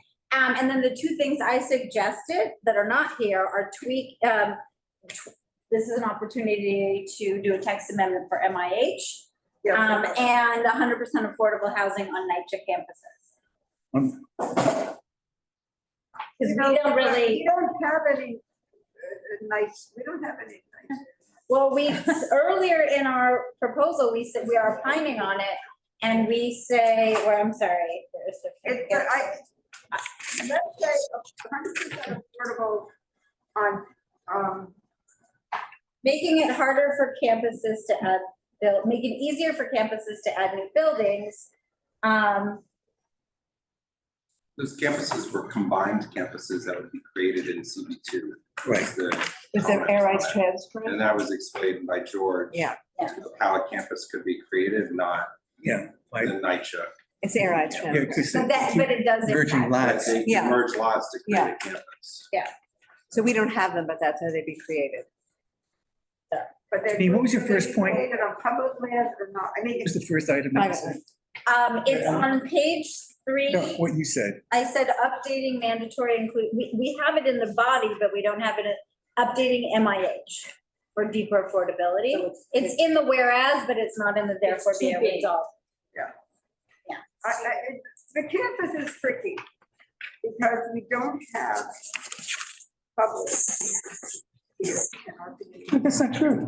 Which one? Well, We don't have NYU, special zone. But that's not, it's not a campus right is now. what we've been Yeah. told is the Right, it's a definition. campus, But a campus can be created. How we could ask for 100% affordable housing on the NYU property. I'm not saying adding, No, no. I've just said for a NYCHA. Yeah, okay, that's what I. So 100, making it 100% affordable housing on campuses that are already 100% affordable housing, where it's already. I don't think that's how, that's not my understanding of how campus is used. I think that the designation of the campus gives you extra opportunities to make choices across the development site. I thought it was infill on campuses, isn't it? Right, that's exactly right, Gene, when they No create a buildings. campus. It's additional buildings on a campus. George, can you help out on that? You're This is muted. not an infill opportunity. Yeah, well, it's meant to change the rules for how you can put additional buildings on existing campuses. So buildings can be closer. You have changes to legal windows, and it changes the what they call the height factor rules, so that you have you don't no longer have variable FAR. So I mean, basically, it just means much easier to place buildings on those campuses. So George, for a NYCHA campus, could you, what would this allow that's currently not allowed? Well, I mean, so the way the zoning currently works on most of those sites is that you can put infill, but it's usually just like one building and it's tall and skinny. This would allow for many more buildings occupying much more of the open space, because the current zoning prioritizes open space as a good thing. It's something that you want to preserve. This would just put a flat 50% limit on the amount of coverage, which would mean that a lot of that open space could be built upon. And so it really does open up a lot of the campuses, not all of them, but most of them, to at least a lot more theoretical development. Whether it will actually happen or not is another thing. Connor has his hand raised, and But some Winnie city from planning BCP as does. well. And Winnie from BCP. Hello, can you hear me okay? Fine. Winnie? Can you hear me or no? Oh, I'm not sure if Connor wants to go first. Carter, do you want to go first? Miss George. Carter, did you have your hand raised? Yeah, that's- Connor. Who's Connor? Allison. Connor Allerton. Yeah. Okay, I guess while he works out his technical challenges, I Okay, can. Winnie, you can go. Yeah, thanks for y'all to have me here for your meeting tonight. I just want to note for what George was saying for the campus info proposal, and campus is like sites that are 1.5 acres or like take up the entire block. So essentially here is the proposal we're doing for City of Yes, or housing opportunity doesn't create additional development rights. We're just saying that if a campus site does have available development rights under today's zoning, in order to use the development rights, it'd have to build a tall, skinny building like George mentioned. We're just saying that instead of doing those types of buildings like 200 Amsterdam, which people really don't like, the idea is that we're doing more contextual height limited infill so that campus sites can use that remaining development rights, but build more buildings that are contextual to surrounding campus. And this is for any types of campus. It's not just NYCHA campuses, it's anything that meets that like size requirement. We've been speaking with NYCHA residents, of course, and any infill that happens on NYCHA campuses will require resident input and their engagement before any infill projects move forward. Winnie, I just want to say, and you and George may reflect on this. I mean, I'm also thinking of the St. Luke's block, which is a super block that could be considered a campus. can I have the speaker? She can't hear me. You know, and Grace Church probably has, falls under the campus definition. We couldn't mandate 100% affordable housing, but they could build there because it's big enough. And certainly NYU here in the middle of Washington Square Village as well. So we have the lots that meet that definition. You have that right. I'm sorry. My question to Winnie is, for what, would this allow only affordable infill on NYCHA or any kind of infill, market rate infill on NYCHA campuses? Yeah, great question. So for infill projects on NYCHA campuses, historically, infill projects that have happened on NYCHA have been 100% affordable because that's what they're getting the buy-in from their residents. But from zoning wise, we can't dictate whether or not infill projects on any campus site can be affordable. So just want to be clear on that. So in theory, future infill projects on a NYCHA campus could include some market rate units, but historically, NYCHA has done affordable housing on their infill for infill projects. And the reason why we can't like mandate affordability there, it's tricky because for like MIH, mandatory inclusionary housing, we can do that there because you're getting that increase in residential capacity. Because we're not creating more development rights for a campus infill proposal, we can't really have that same mandated affordability requirement. Okay. Frederica has her hand up. Hi, George. I wondered if you could just tell the committee what the statistics turned out to be about the number of MIH, VIH, the quality housing. How many units were actually produced in CB2 with all those programs? Oh, goodness, it was a very small number, at least over the past few years. And I'm sorry, I don't have them in front of me right now, but Is it in the report that you sent? It was in the last thing I sent, which I can pop up here in a second, I think. But it was in the low hundreds. Yeah, I feel that's a very good buttressing of our argument that these programs are not enough. And unless we have the numbers, we can't make the point. So I would like, when you yeah, I got it right here in front of me right now. So what we did was we went and we looked at all of the housing, affordable housing that was developed from 2014 to 2024. I'm not talking about the chart that features CB11. I'm talking about breaking it down by program, by housing program. Yes, yes. So there were 5 421A programs that were developed in those 10 years in your community district. Mm-hmm. And they together produced, not very many units, in the low hundreds. Could you just tell me the page that's on and I'll go? It's on page 5 of the revised deck that I sent to Mark. Actually, I think it was yesterday. We didn't get that till today, right? Yeah. Or was it today? I'm sorry. I don't know.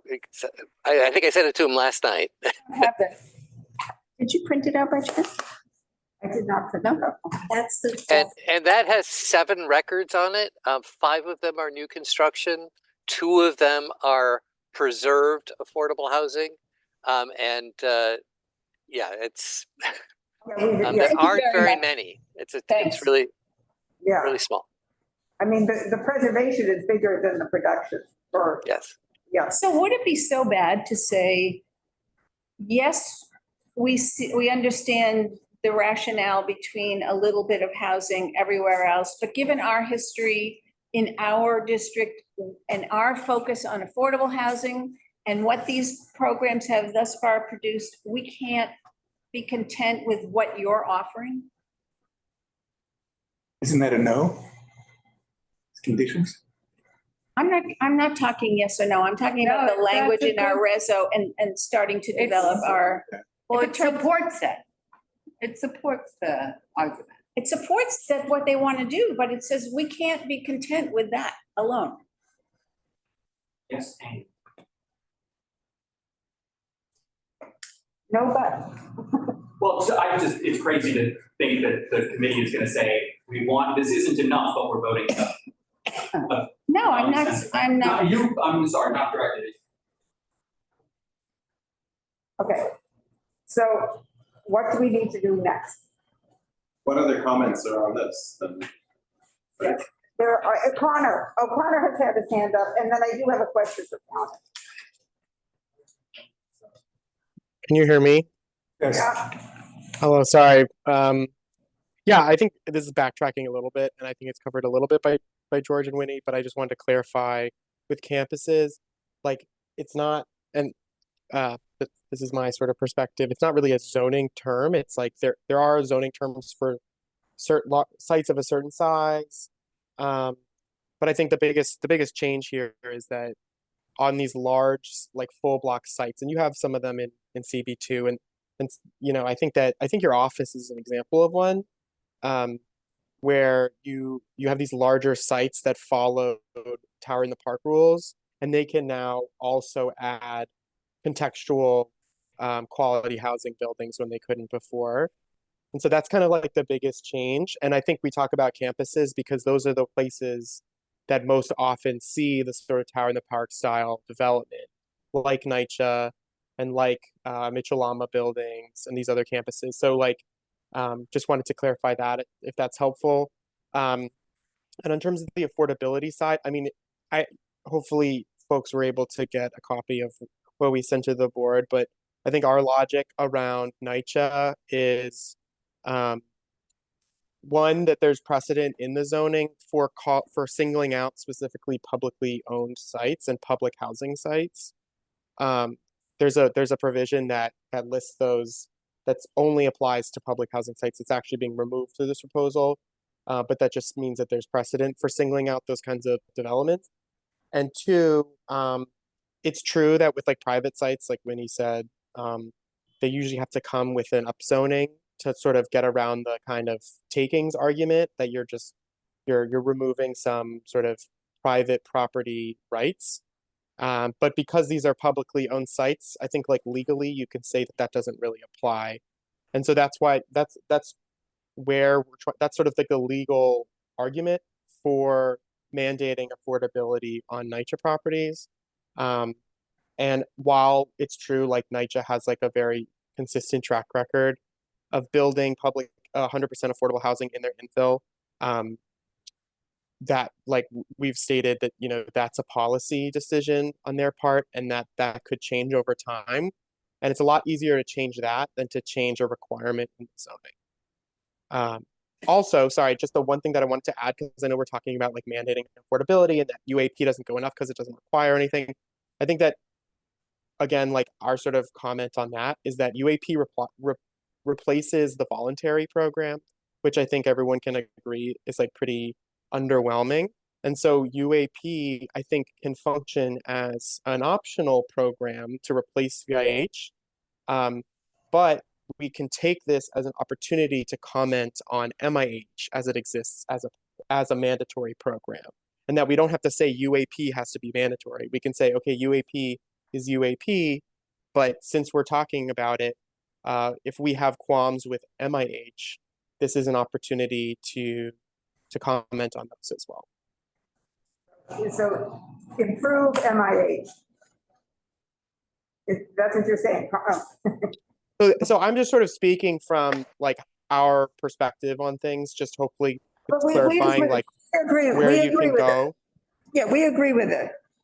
It just to clarify some points and sort of like raise some things as you're thinking about how to comment on the affordability pieces of the text.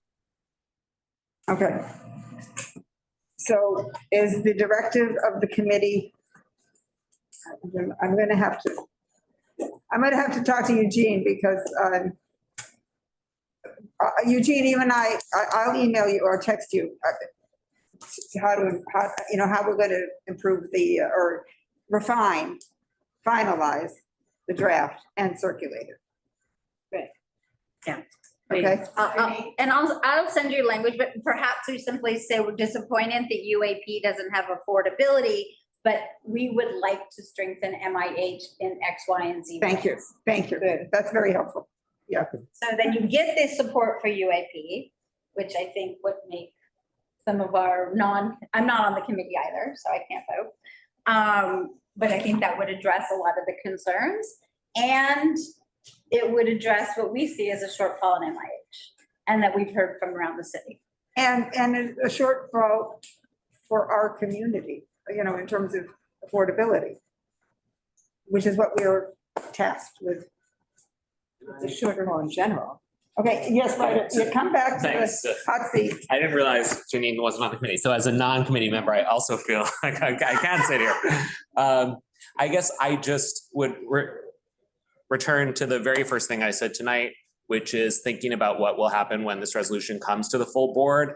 And because I think there's actually a lot more overlap than there is division, I would love to see a resolution that could be very broadly or unanimously adopted. And I think if the committee can find a way to frame this as a yes with conditions, where the idea of updating the 1961 zoning to be a little bit more in line with the realities and needs of 2024, and say that as we say yes with conditions to these things, here are the specific strengthenings and tweaks that we want to see to whether it's maintain CB input on department decisions or mandate something in infill development or whatever it is, or to say we approve UAP, but we also want to see changes to whatever it is. If that can be like, we understand that there is a crisis that we need to take steps to address, and that no one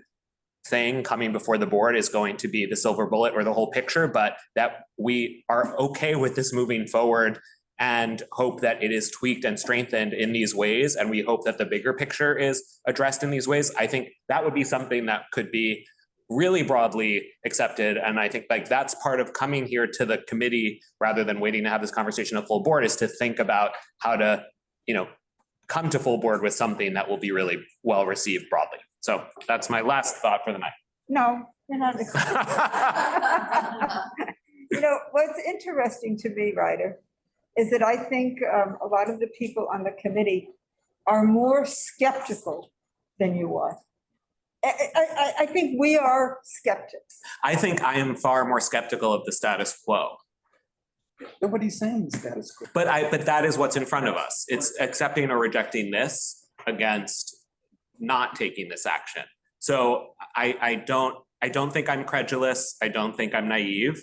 I understand the lived experiences that you're describing, but there are many other lived experiences that I think contravene some of the attitudes. And I think that we can, the opinions, okay. I think those are basically cement. But and so I think the question of what we can come to a broad agreement on is worth really kind of prioritizing or thinking through.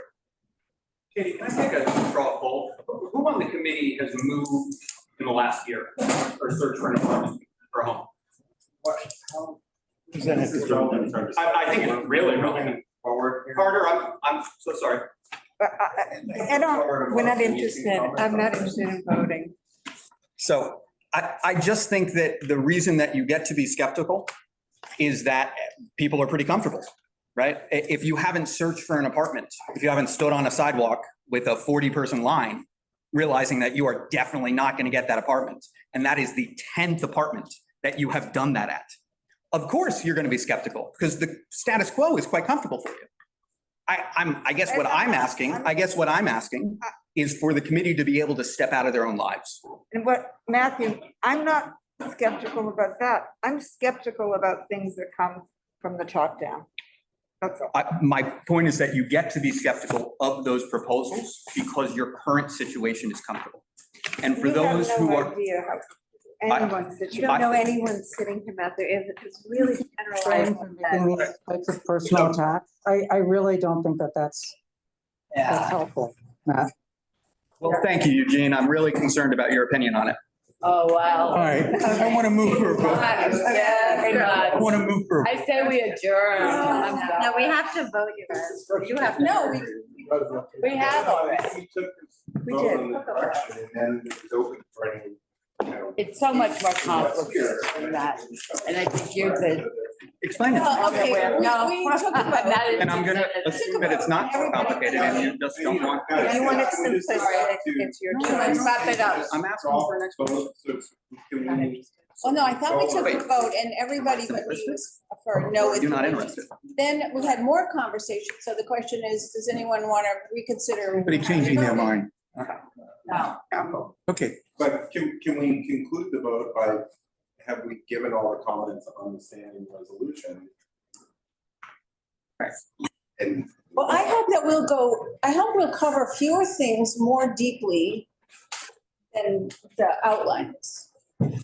Maybe that makes it easier, makes it harder, maybe it's the same. Well, in the beginning, Anita pulled out some language from the Marte Yes, that's. document. And, you know, we could even comment on supporting this document as part of the, just. I think we should have our own opinion and incorporate what we think is. Because we have. I don't think we should reference the document. And I just. Okay, that's fine, that's fine. What do you think? I was saying, I don't think we should reference the document and just blindly support it. I think we should. That was Right. at the table And I think too. the points are clear as to what our reservations are. The document was very hard to follow in places. No, I referred to specific 3 paragraphs in the document right here.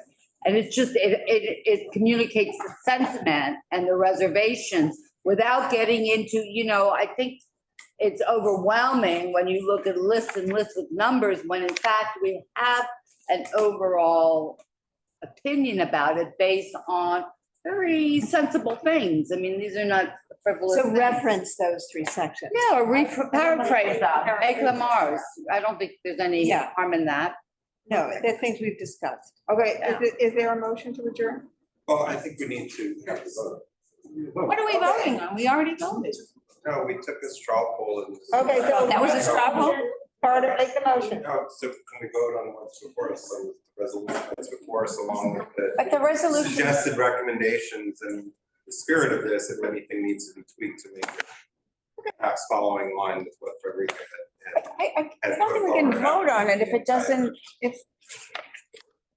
have a yes with conditions or no with conditions. So we're gonna do that. Well, with no with conditions is what's. Okay. At our, but it's with all So the let's other- stop delaying it and let's go. Is anybody change their Are you mind? seconding what I'm saying? No. Yes, he is, seconded. I second it. I second. Okay. Okay, all in favor? Any opposed? Nay. Yes, I am. Okay, okay. Resolution Vote is taken care of. Yeah. to be tweaked. Yes. Stella and Eugene, are you voting yes? Yes, Yes. okay. So the same as before, 9 to 1. John, What a surprise. yes, John. Oh, John, thank you. I'm sorry. Ken. Is there a plan for getting it from current status? What's the work plan to get it from where it is now to? Because I know certain people are going away, so I just, Yes, I just think there needs to be clear Is it gonna be a deliverables. Google Comment. Doc? It was not it will be- generalized comment Eugene about will- comfort. It Eugene was a has to comment decide. about, All right, Eugene, will it be housing. Google Doc? Will there be one document? There will be And a if the Google document, Doc will we right now. know that that's the document that will be forward? entitled to that. Yes, there will be one Google That Doc. was staying with the same. How many days That was. we give Pennsylvania. to review it before Full board board. meeting? No, I know, I Have several days, exactly. so. I have to look at the definition. If only. Motion to adjourn, please make a motion. Motion to adjourn. Okay, I really think that Somebody. Executive, it ought to so be by ready Monday. by Monday. Monday, yeah.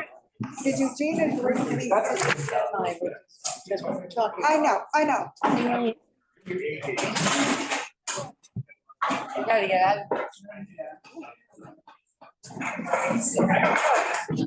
I keep writing this for you, and then I don't read it.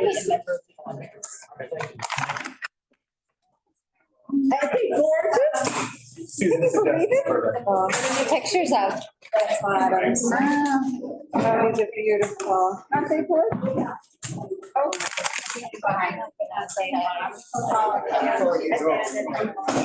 I'll show you what I thought. Yeah, I have to go down there. I don't know what it was.